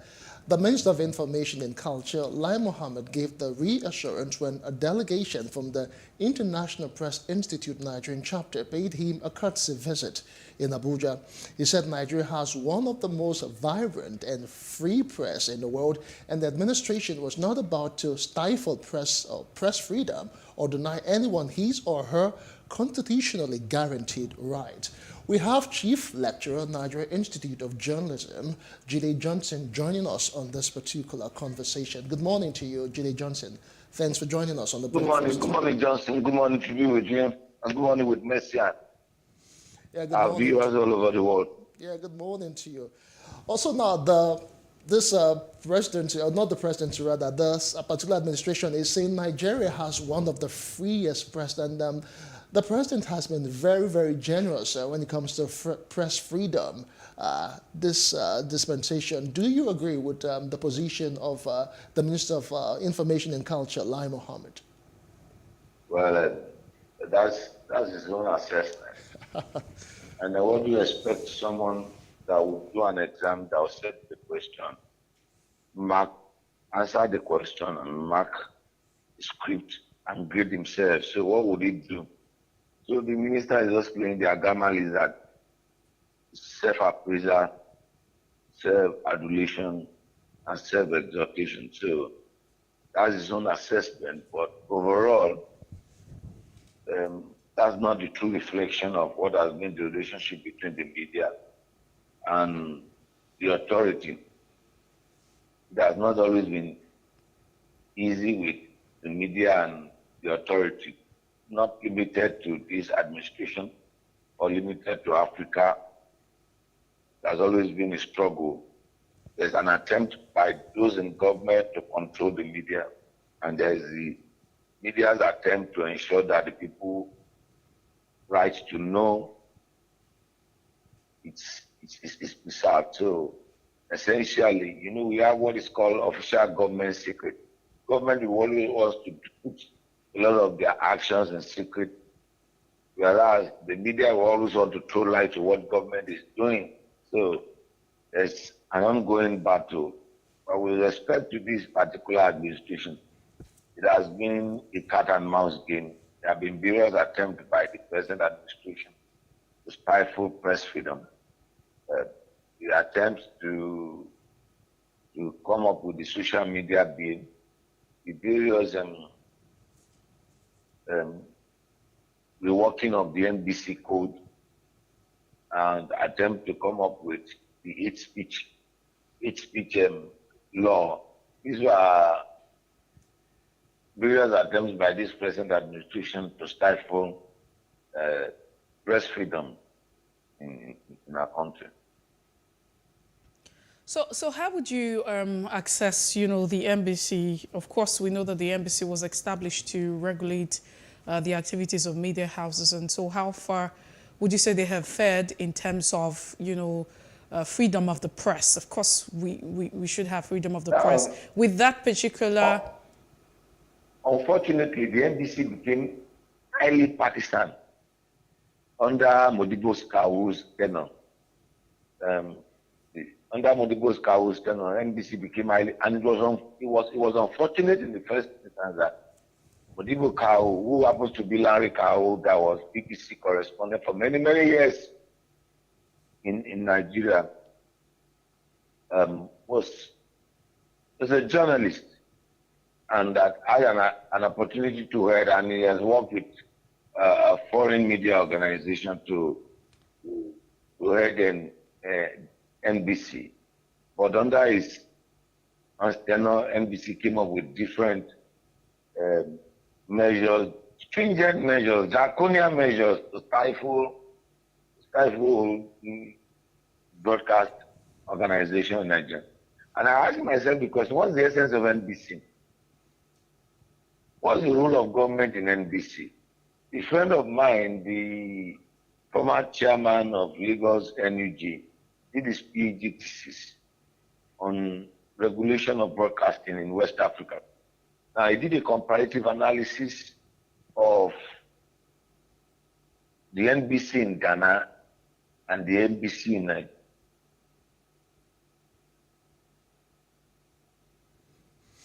Hello, Jide Johnson, are you still there?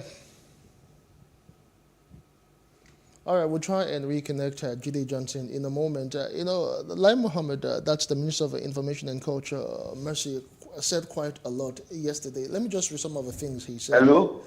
Okay, we have JJ back. We lost you for just one moment there. So, okay, you are trying to compare the NBC in Nigeria and the NBC in Ghana. Please go ahead with your comparison. Yeah. So, the NBC in Ghana is controlled by stakeholders. The membership are nominated by the stakeholder. It is patterned after the BBC Trust, the management that operates the BBC. Whereas in Nigeria, you have political appointees. And if you are not careful, you bring somebody to the studio and the president is giving an expression to his opinion and his view, the NBC will slam you with a fine. Where is that done? I don't seem to understand that. But if the way and manner this present administration was the Adran NBC and free speech, if that is the way and manner it was done under Jonathan, the majority of the people in government today will be in prison. That's the truth. So, Jide Johnson, so why can't we move to the place where the NBC or, you know, press council, all of them could actually be free from government interference? From the word go itself, don't you think the formation in itself is faulty? Why should it be a thing of the government, really? Yeah, well, that's the next level, and that should be what should be the goal of those of us that are stakeholders and practitioners in the media industry. You see, it's the best control for the media is self-regulation and not government control. Now, when you have the regulatory body being managed, being controlled by the stakeholders, and various stakeholders nominate people into membership of this body, I can assure you that professionalism will be the order of the day. Not partisanship, not propaganda, or promoting the selfish interest of those that are in power. So that's the angle, that's the area we should be looking into. And that should be our plan. The government has no business, for example, in NBC. That should government have absolute, government has its own mouthpiece. This is the NTA. Government should control NTA. Government should control everything. But leave the practice. But Jide Johnson, I mean, let's even look at that exactly. Don't you think that it's already faulty? We understand the fact that prior to this time, government had a monopoly, and once upon a time, it was government-owned, media houses, like the television house, like you have mentioned, and including the radio, up until the time where you had Babangida with his liberation policy in 1992, and of course, independent license had to be given. But of course, moving forward, you have the MBC also coming through. What difference does it make? Like we already know, it's like you cannot be a judge in your own case. And so the fact that the license was given for independent media houses, and then you still have government controlling it, what result do you get? How do you even achieve press freedom? It's a classic case of my local dialect that you give someone a ram and you did not release you did not use the rope. So you are not giving the person anything. You still have control over the ram. The regulation of 1991, which led to the establishment of various private radio and TV stations across the length and breadth of this country, brought about a change. Now it liberated the broadcast spectrum. I can assure you that singular fact has made it virtually, if not near impossible, for us to have inclusion into our politics. You know, in the past, all you just need to do is just for you to see FRCN, and then automatically you have a change of government. But with that, how many radio stations do you need to see? And then you have given opportunity to a lot of people to hear their views, to have their opinion. You have given voice to the voiceless. So the space has been democratized. And that's the goal of the regulation.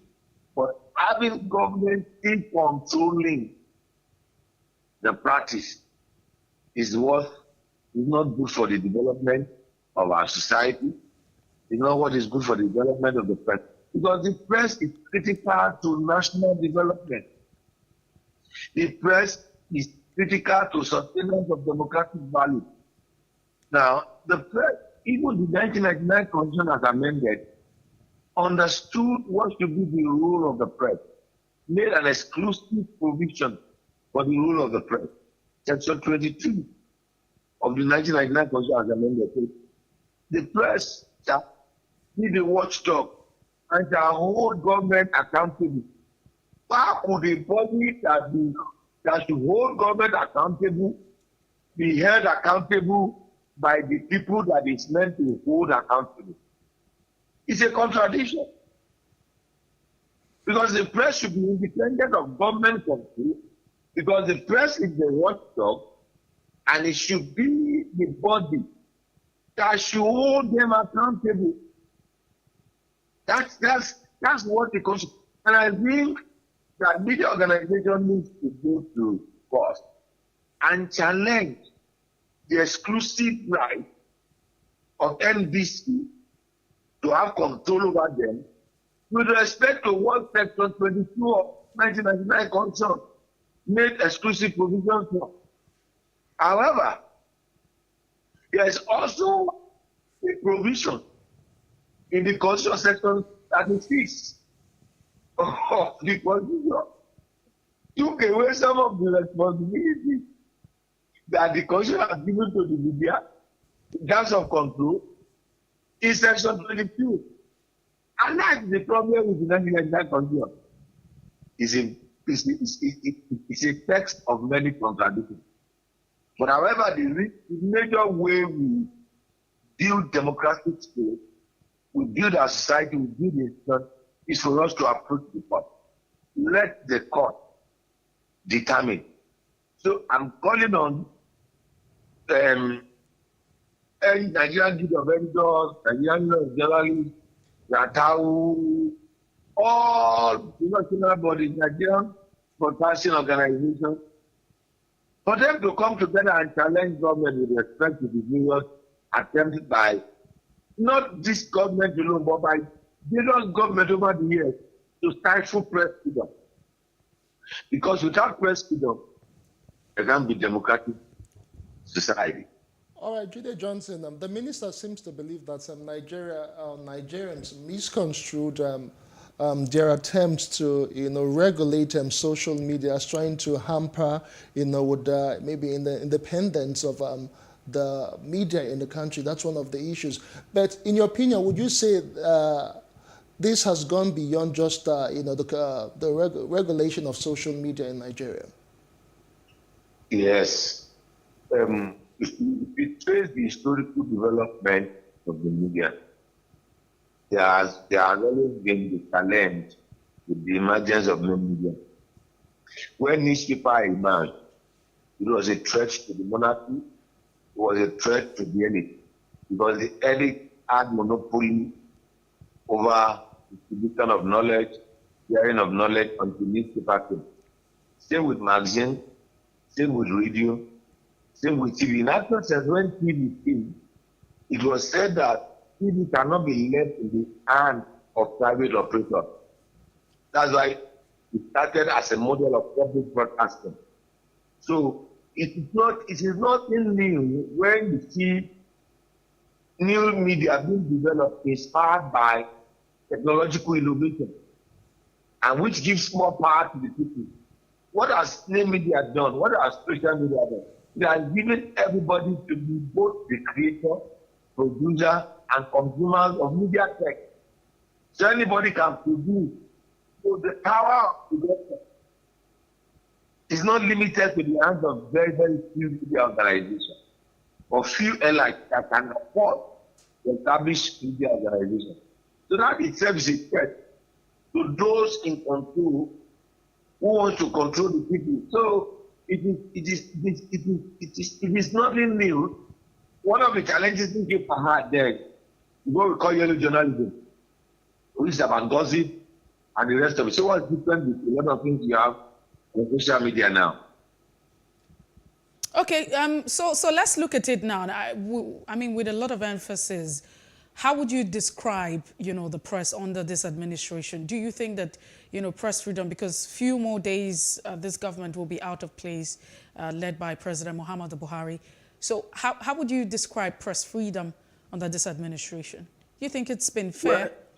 When the Minister of Information comes out regularly to do an assessment of the administration scorecard with respect to press freedom, you know what it's all about. So it's an indication that something is wrong. If you have to score this administration with respect to press freedom, I think he will get between 35 to 40. That's the score mark they will get. It's not good. It's not fair. It's just poor, because the relationship has been a cat and mouse relationship. So, if not public criticism, public opinion, I can assure you that it would have been worse than what we are witnessing now. So the minister is just going to be telling your speech. So what more can the media do in this instance, in as much as government is denying that there are threats to the media and we know all of the issues? What more can we begin to do to actually make sure that our work, our report, our reportage, our comment and our analysis, are actually pushed to the fore so that we can actually play our role as the fourth estate of the realm? What more can the media do? The media can't do much more than what they are doing now. The media is first. Justin, you and I know the media organization are stretched. The environment is not conducive. Don't forget that the media is also a business model. Now, how much does it take to run a media organization? To power your station with diesel and the rest of it. For people to enjoy. The media making sacrifices. That's why some have said that you have allocation for the first tier of government, second tier of government, the third tier of government. The fourth tier of government, which is the media, which is the watchdog. There's no provisions for them. There's no budgetary allocation. So they are striving to survive. The media has done much more than they can do in view of the prevailing circumstances. In view of the release that happened. So we just imagine if the media organizations are not there and there are various attempts to fight them with the draconian policy with respect to their economic impact as an economic model, because the visual issue, the newsprint, distribution and circulation of newspaper and the rest of it. So Justin, I usually salute people that made investment in media organizations. They are doing social services because they are really helping the society to move on. Because without the media, the society is not even aware of what is going on within the society. The purveyor and the melting point of what happens in the society. All right, Jide, the minister also seems to think that journalists or the media generally, have been unethical in the sense that they have been playing more of the opposition of government. Do you really agree? That the media has been an opposition of the government? That would be unethical. He was asking if it's ethical for the media or journalists to be or to play opposition to the government. Well, the media is not meant to be in support of government or to be in opposition of the government. The media is responsible as the watchdog. Tell government what they are doing right, tell them what they are doing wrong. That's the role of the media. The media is an independent body that has a role of maintaining order in the society. If that order is in opposition to what government is doing, be it. If that order is to support what government is doing, so be it. So the media has no friend, has no foe. The media is the watchdog. And the watchdog will call you out when you do good, when you do bad. So that's the role of the media. So put differently unfortunately, those in authority, yes, because they do a lot of things in secret. And don't want a lot of what they do to be in the public domain, they are usually seeing the media as the opposition. The right to know. The media will always want to let the people know what government is doing. Government will want to conceal a lot of things they are doing. So there will always be conflict of interest in terms of the role and responsibility. As a result of that, most of the time, the media is in opposition to what government is doing. Not government is doing necessarily, but what government is doing in the interest of the public. All right, because I was going to ask that, but you just clarified that. Okay, so but quickly, let's share your thoughts on this. The fact that, the Nigerian press freedom has recorded very horrible case of killings of journalists. Coupled also with the Twitter ban is something that you have mentioned in the course of all of this. It's okay for all of the restrictions and harassment, but we have witnessed it. It started from, not really started from, because there will be several cases, an incident where you have journalists being killed. But at the time, you had one that was killed in Ibadan. I mean, if you look at the scenario, he was shot outside his company. Those who accompanied him were not hurt. He was the only one that was killed. Shortly afterwards, you had, you know, the Twitter ban, up until you had some restrictions and international intervention. But what do you make of all of this, that we have moved beyond just the regular to the fact that journalists are being killed on almost a daily basis? Well, the hazard of the position. And then I come with a step today, which has to do with what an individual media organization is doing as a corporate organization, and then what are we doing as an industry? When I talk about the industry, professional applications within the industry, what measures are we putting in place to protect our members, to protect practitioners? We have insurance schemes, and we have care packages. We have things that can take care of journalists. Journalists are like soldiers. Every day they go out in the workforce. They go out in the workforce because they are battling of ideas, particularly the democratic side, between the ruling party and the opposition party. So often than not, we are accused by the opposition party of supporting the government, and the government accusing the journalists of supporting the opposition. So we are in between, often between the blue sea and the devil. So as a result of that, we are exposed to a lot of danger. That's what I call the hazard of the state. But as an institution, as a body, corporate and professional industry, what are the measures that we put in place for our members? We can't do that to government. We need to look inward and address this issue in terms of what salaries, how regularly do we put their salaries, what welfare package do we put in place, what insurance scheme do we have for them? Because this issue is not limited to Nigeria, it's a global thing. Journalists were killed in France. Just recently, a journalist lost his life. A Fox News reporter lost his life in Ukraine, covering the war. So these are always been challenging times for journalists. But what measures do we have in place to address this? All right, thank you so much, Jide Johnson, for being part of the show this morning. We appreciate your time and your thoughts this morning. It's a pleasure to be with you, Bessie and Justin.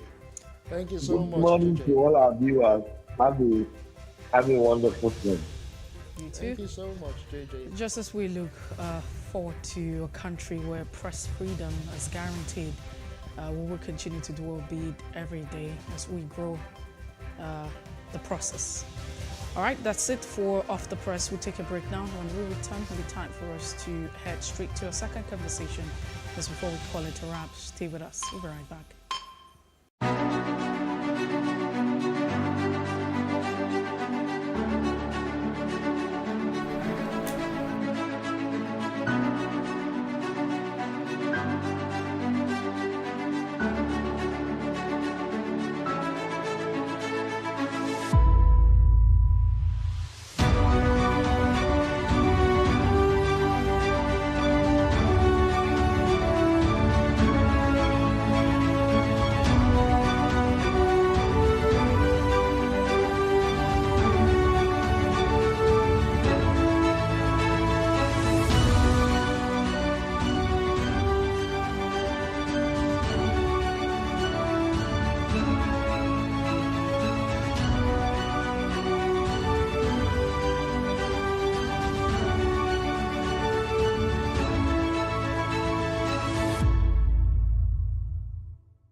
Life can be fun and rewarding, but it also comes with some risks.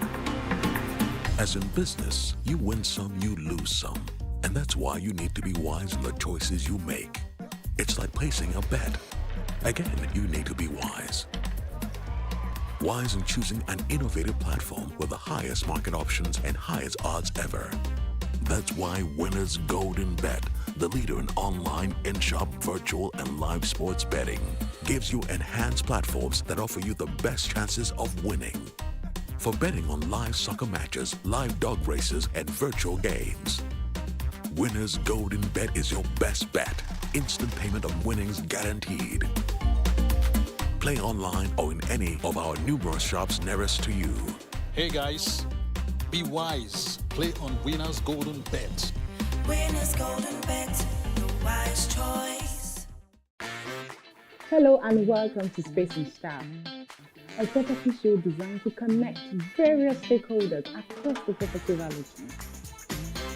We can also provide realistic solutions and deepen your knowledge about the interesting world of real estate. We shall showcase architectural design, interior design trends, lifestyle and real-time property news updates, and the right way to navigate through property development and investment. Join me every week on this channel as I take you through an exciting journey in the world of real estate. Space and Style, 6:30 p.m. on Saturdays and 5:30 p.m. on Wednesdays.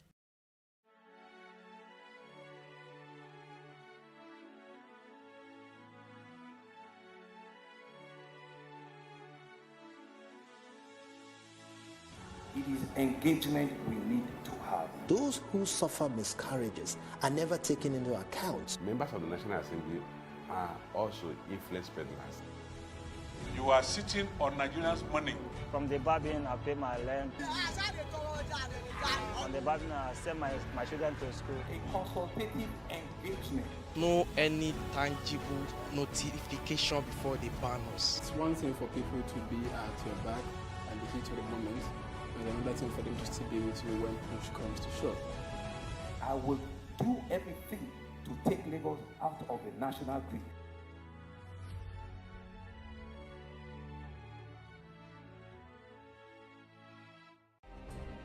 Nigeria's Niger Delta region, from where the black gold fuels Africa's largest economy, where the lines between wealth and poverty has never been thinner. Conflicts, poverty, insecurity, and environmental challenges daily confront the region.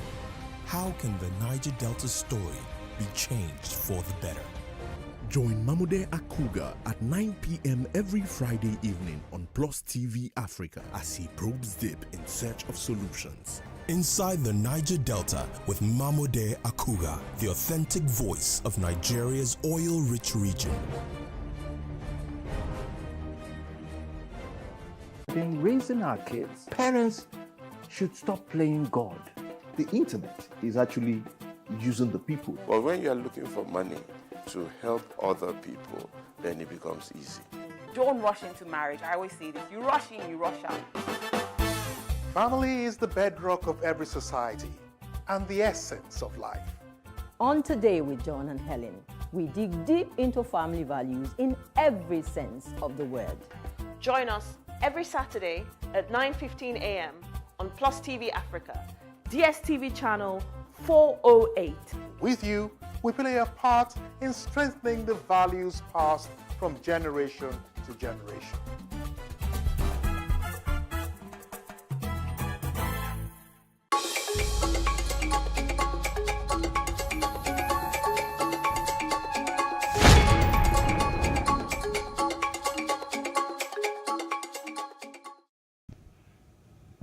Welcome back to The Breakfast on PlusTvAfrica. The UN Food Security Agency says world food prices jumped nearly 13% in March to a new record high as the war in Ukraine caused turmoil in markets for staple grains and edibles.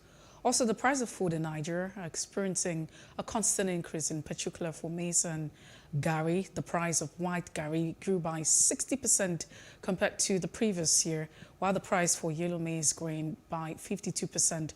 And other food products that recorded the highest growth in prices are beans, beef, palm oil, egg. Together with food, further items that have experienced a price increase are non-alcoholic beverages, clothing and footwear, as well as housing, water, electricity, and other fuel issues. Moda Yusuf is a CEO, Center for Promotion of Private Enterprise. It's good to have you join us this morning.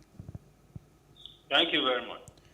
Let's share from your knowledge. What would you say is responsible for the cost of or the increase in the prices of food and other items in Nigeria? Well, before the recent Russian aggression in Ukraine, we have been having serious challenges with inflation. Food inflation has been consistently high, even before this new round of challenges with energy prices. And quite a number of factors have been responsible. First, we had the challenge of insecurity, which has affected agricultural production across the country. But this was more pronounced in the northern part of the country. And as you know, the northern part is more or less like the food basket of the nation. So the insecurity issue was a major domestic problem that contributed particularly to food inflation. Then, of course, we have the challenge of the cost of transportation. Most of the vehicles that move these food items and even other raw materials across the country, most of them are powered by diesel. Diesel has jumped by over 300% in the last 1 to 2 months. And all of these additional costs of transportation have to be transferred to the consumers in form of high price. So the cost of energy has been a major issue. And when we talk about energy, it's not only diesel. Even the cost of gas, the cost of aviation fuel, the cost of kerosene, all of these costs have gone up dramatically. So to the extent that we use this energy to support some production activities, you invariably have the challenge of high prices. Then we have the challenge of exchange rate. Exchange rate has also depreciated significantly over time. I mean, as we speak now, we are talking about naira to dollar, about 590. At the time, it was even getting close to almost 600. And this has a pass-through or knock-on effect on practically all the production activities across practically all sectors of the economy.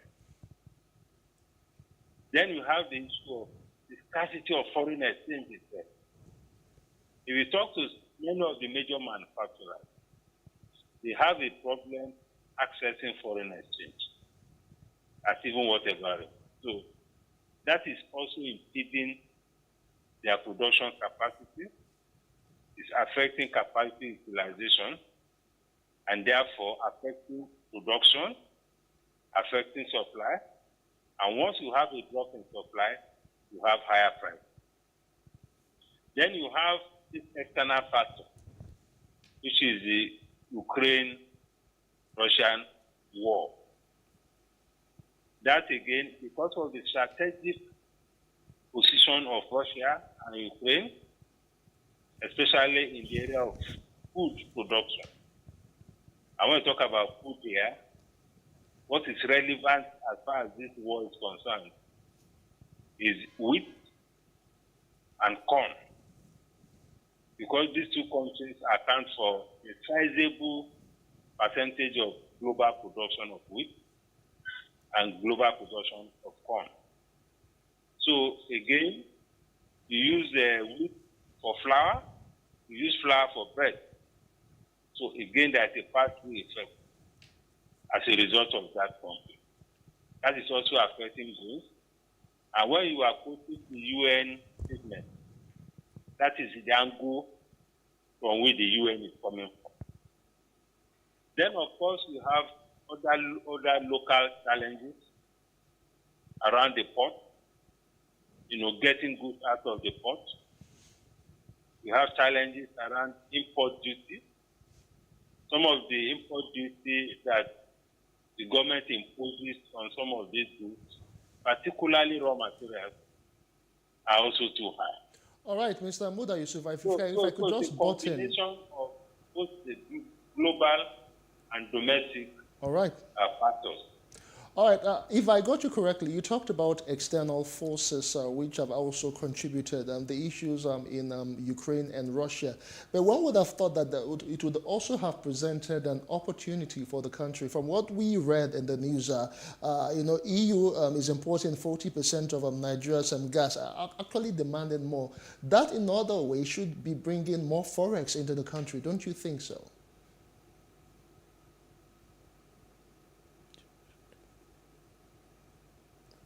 Mr. Yusuf, are you still there? I'm here. Can you come again, please? When you were talking about all of the issues that have contributed to the rising inflation and the world, you talked about external forces with what's happening in Russian invasion of Ukraine. One would have thought that Nigeria should have gotten some sort of opportunities to boost its economy. In the news just yesterday, we read that the European Union is importing 40% of Nigeria's gas, also demanding more. That, in other ways, should be bringing more forex into the country. Don't you agree? No, you are very correct. But again, we have mismanaged our oil and gas sector. Because for many oil-producing countries, actually, they are celebrating at this time, celebrating in quote, because they are making more money from the high crude oil price. Currently, for particularly oil-producing countries, they are experiencing what we can call a windfall as far as foreign exchange earnings is concerned. Unfortunately, Nigeria is a peculiar case. First, we cannot even meet our OPEC quota because of the challenges of oil theft, the attack on oil installation, and all sorts of problems in the oil producing area. There are also policy issues. We have been grappling with Petroleum Industry Act, the Petroleum Industry Bill for over a decade. The whole idea was to create a very good investment environment for investors in oil and gas.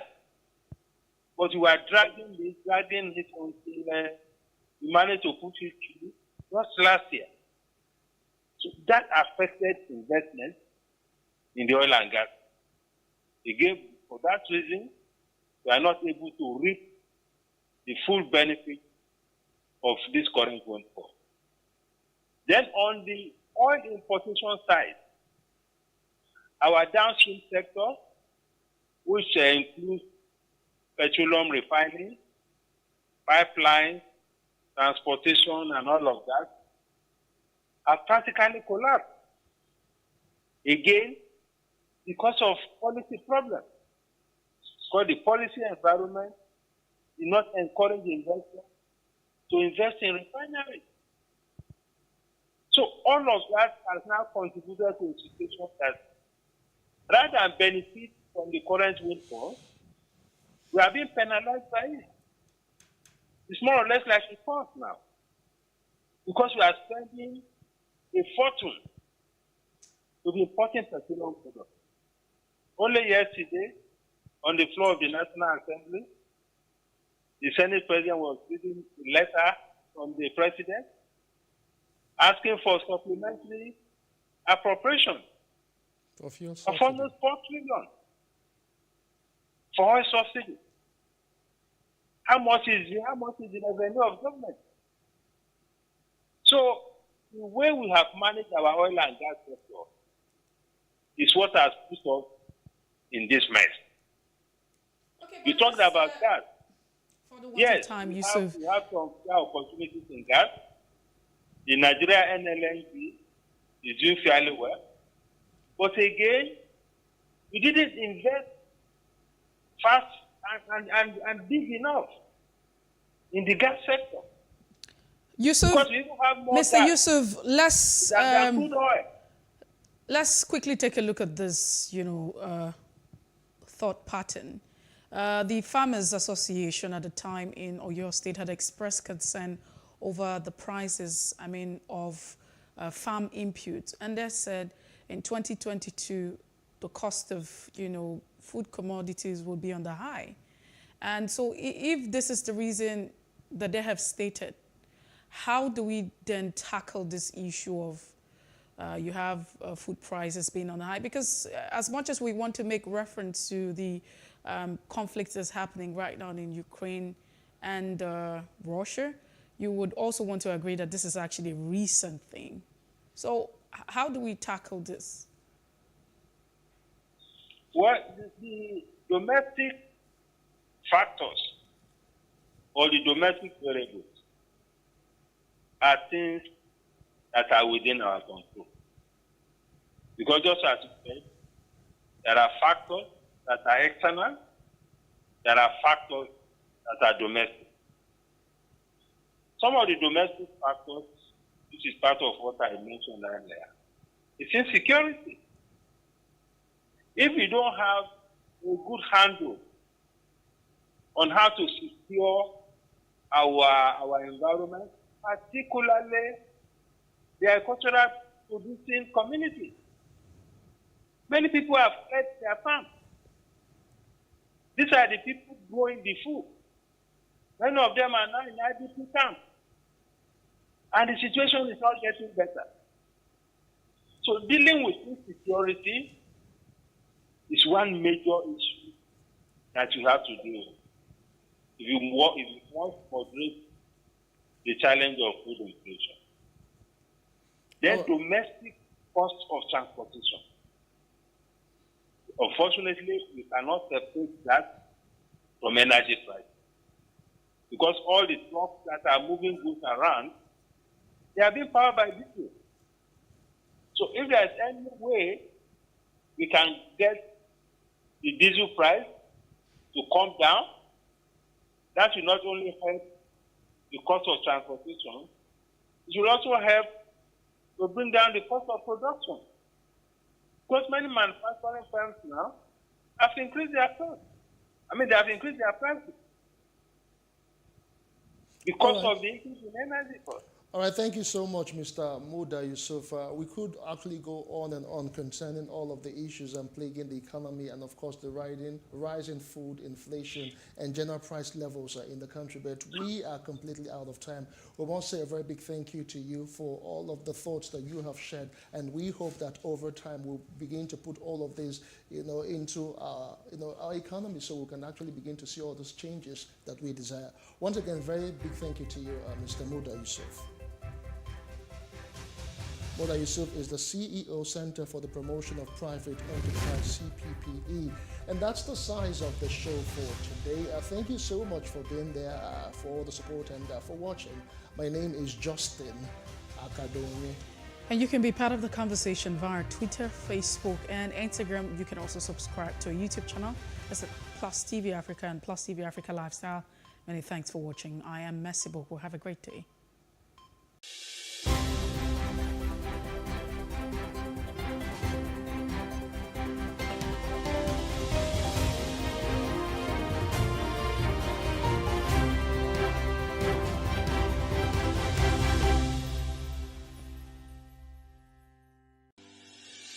Increase the reach of your events or business services. To advertise on Plus TV Africa, please call 0906 000 5719 or 0909 040 8408 or send an email to marketing@plustvafrica.com. Plus TV Africa. Big stories live here.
There is no voting on social media.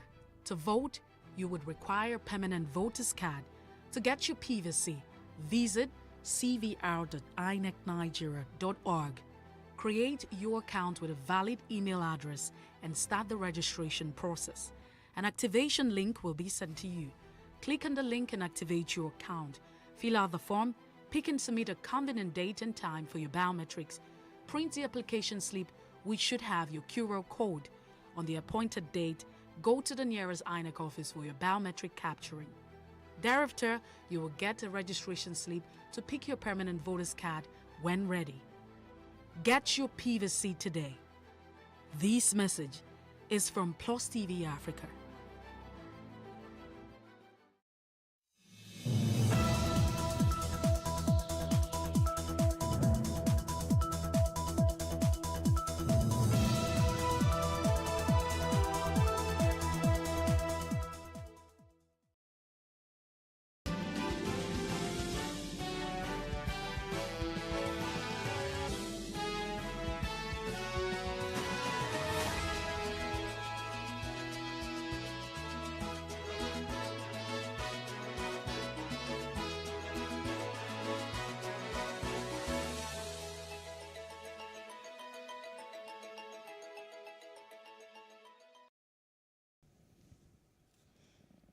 Good morning, I am Messi Bopo. This is the news brief.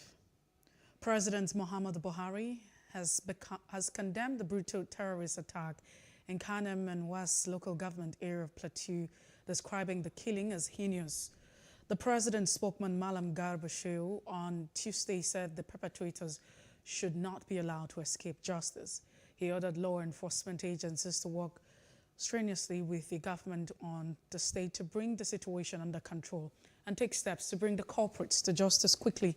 Buhari expressed condolence over the terrorist incident, saying as a matter of priority, peace must return at all costs to the state and the entire country.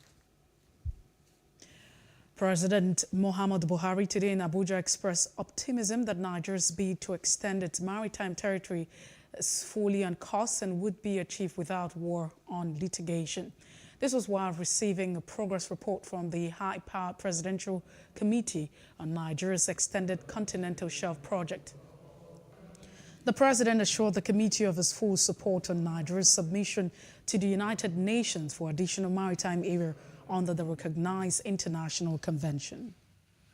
I wish to commend the chairman of the committee, Abubakar Malami Rayan, and our team from New York for updating us on this important project.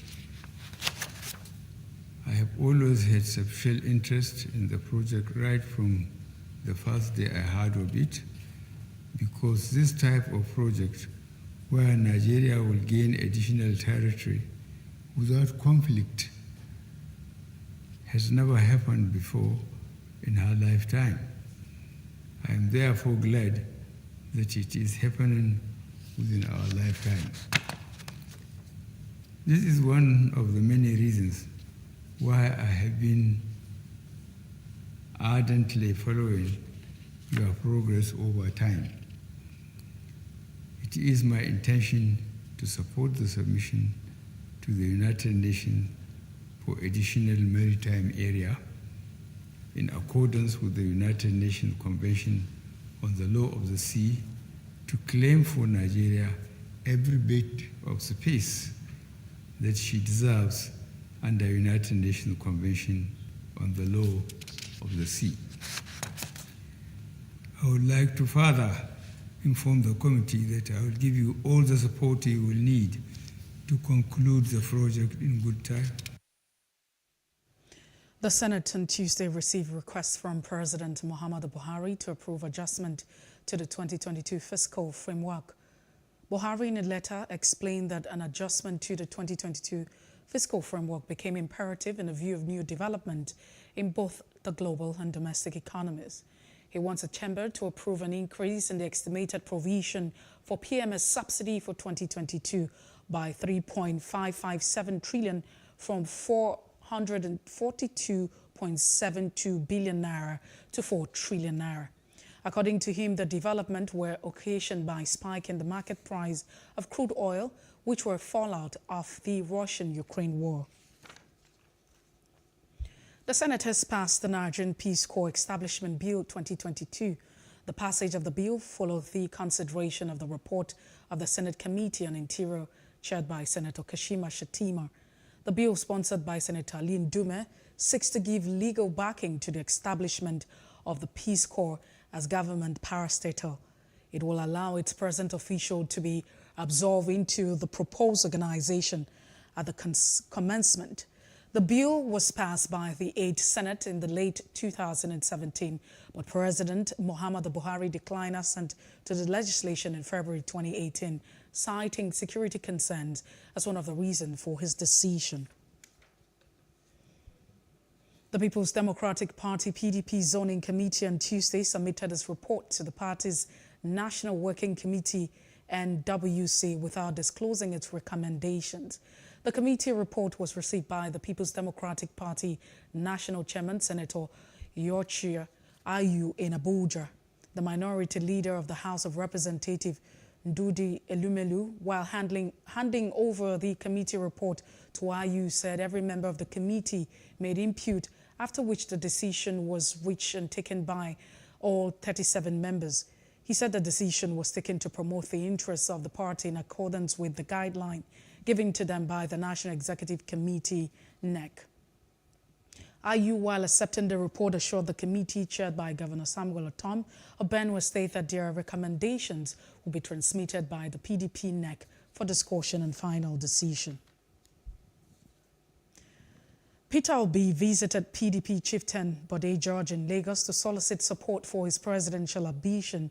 He believes his credentials as past governor of Anambra State gives him a better chance to run for president. Jacinta Obioku has more in this report. Interests are mounting towards the 2023 general elections, and consultations are being intensified by aspirants. We must not freeze this country, or it will consume all of us. Former Anambra State Governor Peter Obi is also meeting stakeholders to garner support for his presidential ambition. He was in Ikoyi to see PDP chieftain Chief Bode George. I'm aspiring to be given opportunity to serve and change the fortune of this country. There's an issue between Osibanjo and Tinubu, son and father. I said, where we are now, we don't mind who is going to solve it. Son, father, grandchild, anybody who will solve it, let him solve it. Educational qualification is not a measure of integrity. We want people with integrity now that can manage our money well. So no time for certificate, no time for grammar. It is time to work for our country. I urge you to listen to all of us who are aspiring, but look at our backgrounds. Don't just take us on face value. The man who is sharing you money today, check what he was doing 26 years ago. So we know where he's getting the money he's sharing. Because he could be sharing your children's money. They discussed different political issues, including zoning. Chief George supports those who believe it's the turn of the South to rule Nigeria. Turn by turn, Nigeria limited. Someday it will come to you, no matter you are minority or majority. Brilliant gift to this nation. So I am appealing to our party. The Nigerians, the electorate, they are waiting for our decision.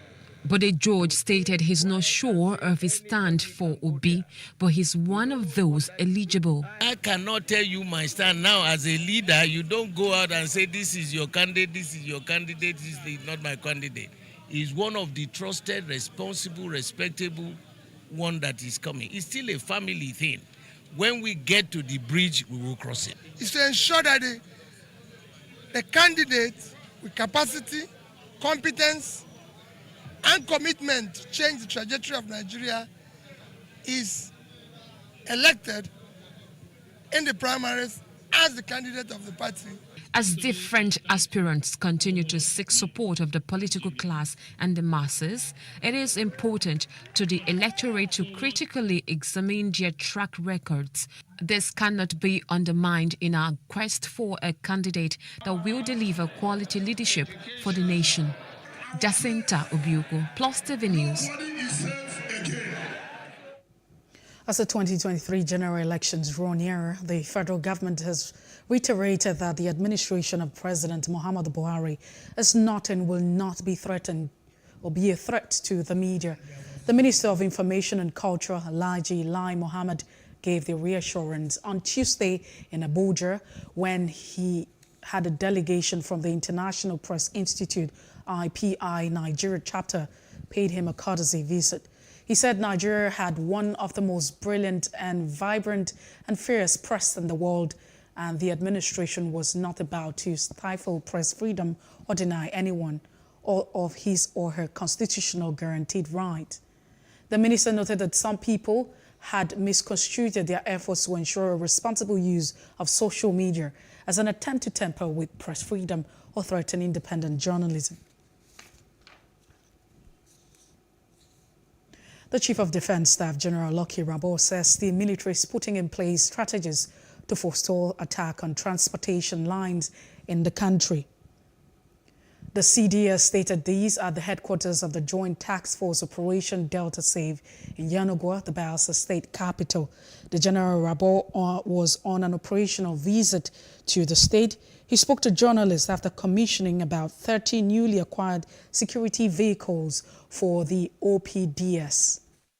Well, defense, of course, has a part to play, a very major part to play. There are other entities, security agencies that will be playing a part. So it's not within the public domain for me to begin to reel out what strategies we have. All I can assure you is that there will be a serious enhancement within the transportation system, not just transportation, but anything that has to do with peace and security of the country. If you give somebody a task, someone's giving the tools to perform the task. Before now, of course, there were tools that we have.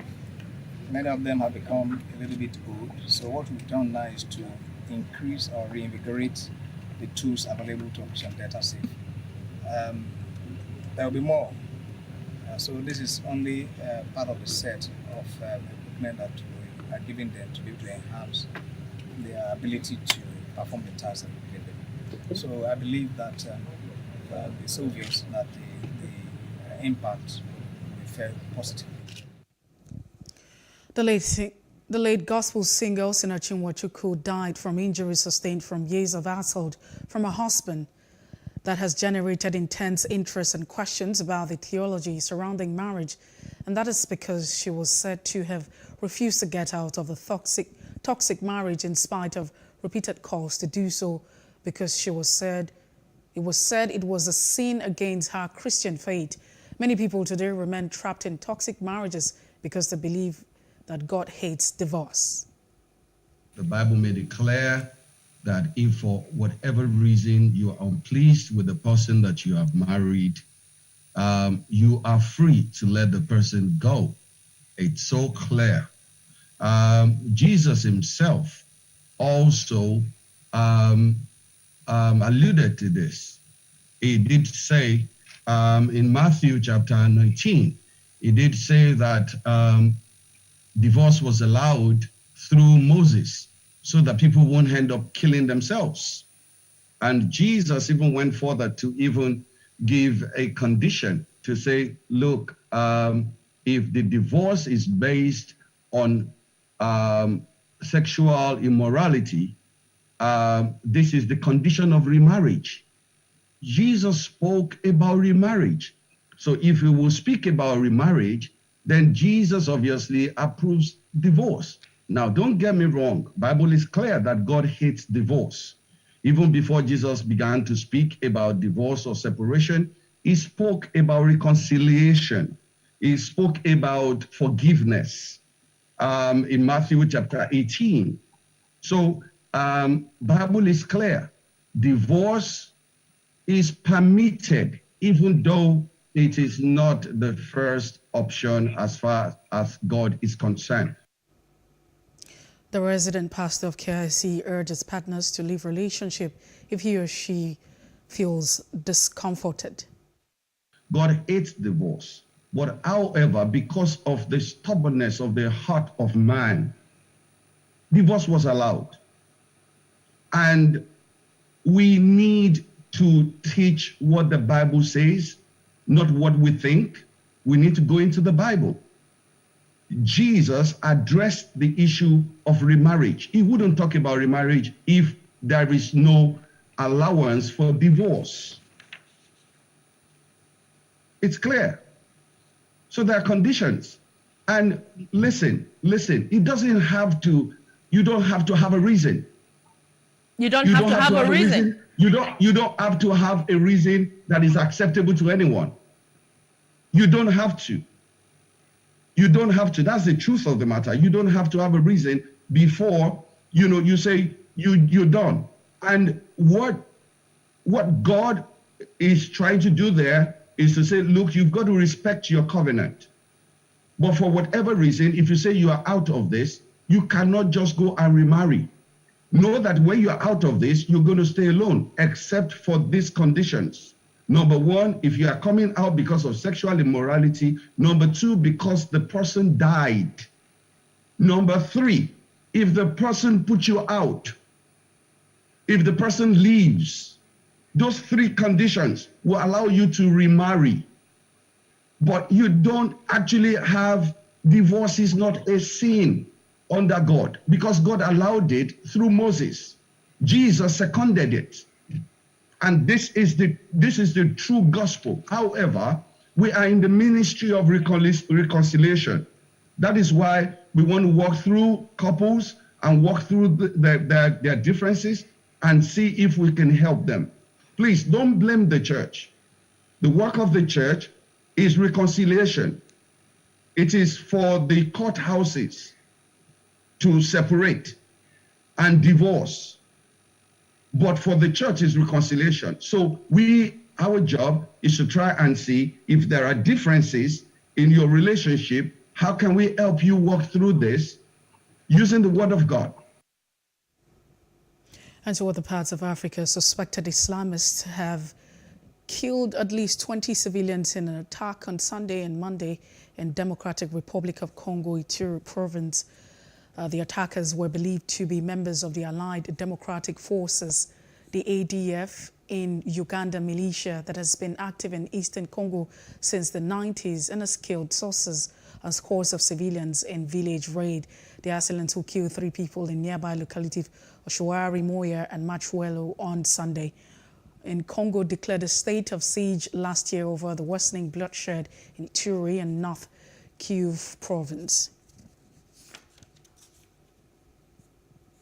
And outside Africa, Russian shells hit a residential area close to Kharkiv airport on Tuesday, sparking fire at a vocational school and damaging several nearby buildings. Firemen battled to put out the flames that engulfed the school, located less than half a kilometer from the passenger terminal of Kharkiv airport, and prevented the fire from spreading. 2 people were injured in the fire. Ukraine's defense ministry says Russia is preparing to launch a fresh assault in eastern Ukraine to try to take the city of Kharkiv and encircle Ukraine's heavily fortified eastern front line. Now, police mounted an intense manhunt on Tuesday for a gunman who set off 2 smoke bombs and opened fire in New York subway car, injuring at least 20 people in the morning rush hour attack that prompted new calls to fight surge of violence in the city's transit system. Police said the gunman was believed to have acted alone and immediately fled the crime scene. The attack unfolded as the Manhattan-bound subway train on the N line was pulling into an underground station in Brooklyn's Sunset Park neighborhood. The suspect is a dark-skinned male and was wearing a neon orange vest and a gray-colored sweatshirt. We do have a person of interest in this investigation, but we need the public's assistance with additional information. We are truly fortunate that this was not significantly worse than it is. As we reported this afternoon, a man who was traveling on a Manhattan-bound N train opened 2 canisters that dispensed smoke throughout the subway car. He then shot multiple passengers as the train pulled into the 36th Street station in Sunset Park. 10 people were injured by gunfire, and an additional 13 were either injured as they rushed to get out of the train station or they suffered smoke inhalation. The U-Haul key at the scene led us to the recovery of a U-Haul van a short while ago in Brooklyn. The male, who we believe is the renter of this U-Haul in Philadelphia, is a Frank R. James, male, 62 years old, with addresses in Wisconsin and Philadelphia. And in business, the Organization of Petroleum Exporting Countries, OPEC, says Nigeria's crude oil production declined to an average of 1.354 million barrels per day in March 2022. OPEC made this known in its oil market report for April 2022 on Tuesday. The report said the figure showed a decrease of 24,000 barrels per day when compared to 1.378 million barrels per day produced averagely in the month of February 2022. Secondary sources said OPEC 13 crude oil production averaged 28.56 million barrels per day in March 2022, higher than 57 barrels per day in a month.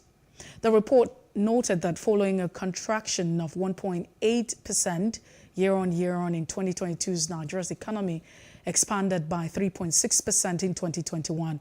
It said the economic recovery was most likely to cover and continue the course of 2022 with support from improvement in the hydrocarbon sector and energy prices. And in sport, Real Madrid coach Carlo Ancelotti survived another breaking night as his team swore off a stirring Chelsea fight back to book a place in the Champions League semi-finals despite a 3-2 defeat after extra time in the second leg. Their 5-4 aggregate win on Tuesday came 5 weeks after Real Madrid recovered from 2 goals behind against the Paris Saint-Germain to end an epic 3-1 victory on the night as they knocked the visitors out 3-2 on the aggregate in the last 16. The more I suffer, the happier I am, Ancelotti told news conference on Tuesday. Chelsea manager Thomas Tuchel praised his side for their efforts despite being disappointed with the result. Well, we are very disappointed and very proud at the same time because we played a fantastic match. We deserved what we had. We scored 4 goals. We had big chances to score even more. But we were unlucky. That's why we're disappointed. We got beaten by pure individual quality and conversion, offensive conversion of our mistakes. Unfortunately, we had 2 mistakes after ball wins, the most crucial moment in games against Real Madrid. So in the end, we were unlucky. We deserved to go through after this performance and after this match today, but was not meant to be. And as you know, you need luck in games like this. Was not on our side. And that's the news brief. For more stories, please follow us on Facebook, Twitter, and Instagram, and do subscribe to our YouTube channels at PlusTvAfrica and PlusTvAfrica Lifestyle. Many thanks for watching. I am Messi Bopo.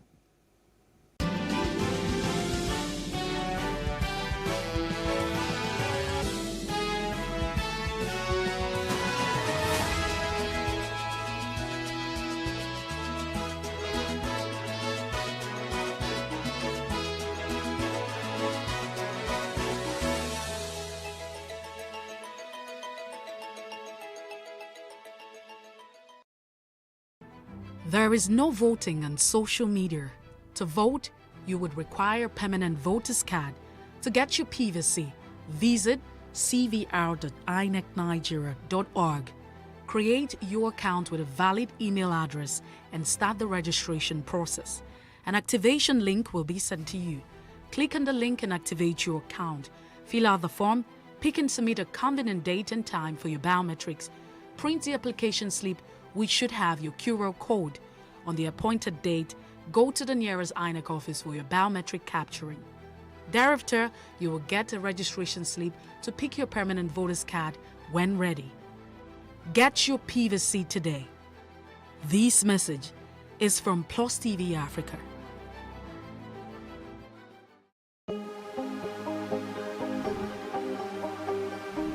This is it for upcoming artists to blow in Nigeria.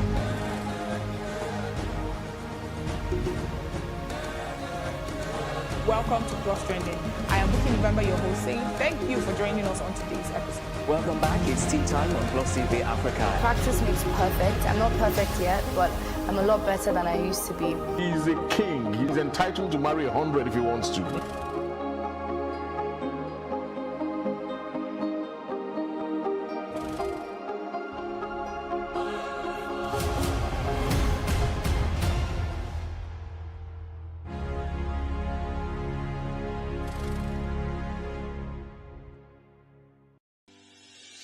Increase the reach of your events or business services. To advertise on PlusTvAfrica, please call 0906 000 5719 or 0909 040 8408, or send an email to marketing@plustvafrica.com. Plus TV Africa. Big stories live here.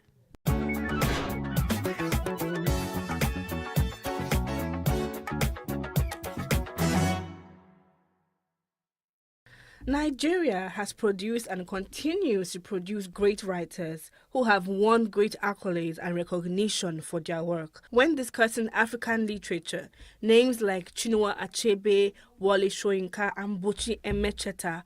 But beyond these writers, exist modern writers redefining the fate of literature in Nigeria, Africa, and globally. 1. Chimamanda Adichie. The recipient of a MacArthur Foundation Fellowship, was born on the 15th of September 1977 in Enugu, Nigeria. As a teenager, Chimamanda left for the United States and gained a scholarship to study communication at the Drexel University in Philadelphia, then pursued a degree in communication and political science at Eastern Connecticut State University.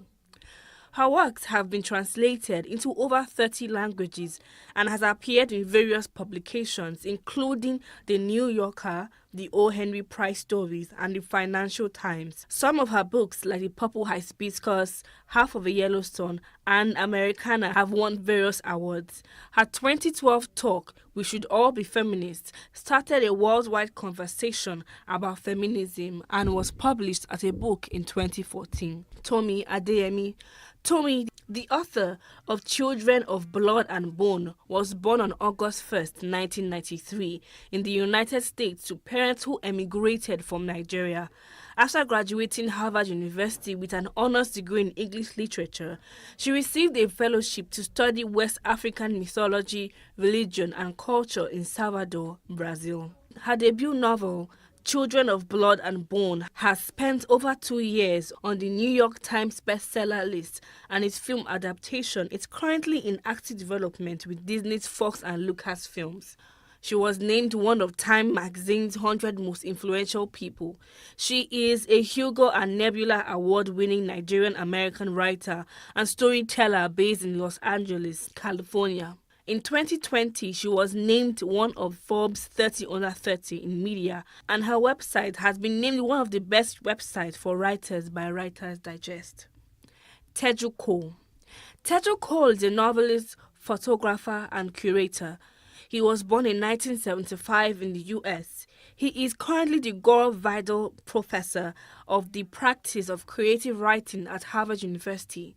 His novella, Every Day is for the Thief, was named a Book of the Year by the New York Times, The Globe and Mail, NPR, and The Telegraph, and shortlisted for the PEN Open Book Award.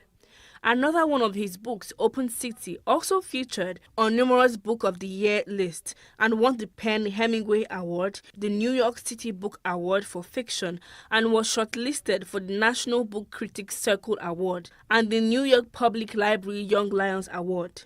Teju Cole has contributed to New York Times, The New Yorker, Granta, Brick, and many other magazines. Akwekwe Emezi. Born 1987, Emezi is a National Book Foundation 535 honoree. She was born in Umuahia and raised in Aba, Nigeria. Her adult novel, The Death of Vivek Oji, was a New York Times bestseller, an indie bestseller, and an indie next selection, receiving rave reviews from the New York Times, USA Today, NPR, the LA Times, and the Washington Post. Her debut autobiographical novel, Freshwater, is in early development as a TV series at FX, with Emezi writing and producing with Tamara P. Carter. Translated into 12 languages, Freshwater won the 2019 Otherwise Award, formerly the Tiptree and the Normal Book. It was a New York Times notable book, as well as a finalist for the Center for Fiction's first Nobel Prize, the Penny Hemingway Award, the NYPL Young Lions Fiction Award, the Edmund White Award for Debut Fiction, and a Lambda Literary Award. Beyond these writers are more individuals, old and young, using the power of the pen and ink to change the face and narrative of the country and the continent.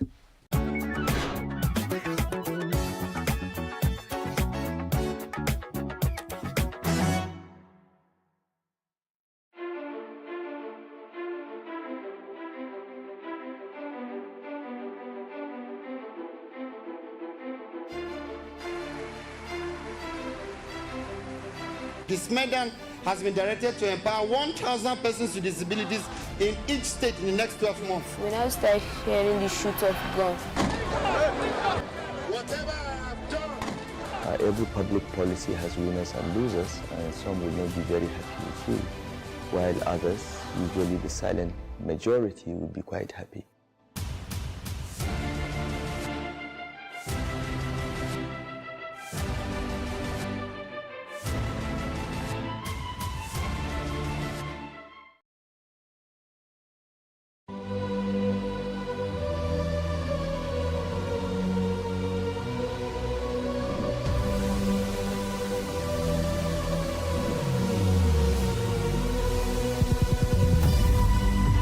What we do not understand, we will stigmatize.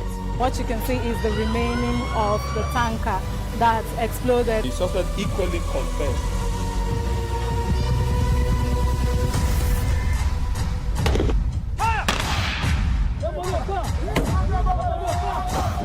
A 500 naira they collect them. If you no talk, then go beat you. Now 2,500 they pay.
Businesses in Africa can be very challenging.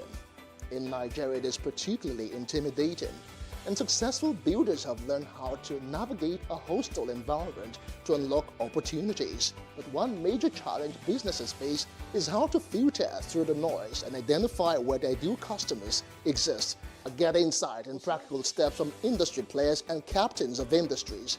Here are success stories to help you make informed decisions as you scale your business in Nigeria.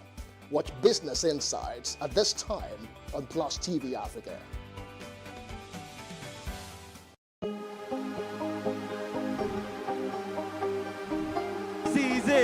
for upcoming artists to blow in Nigeria.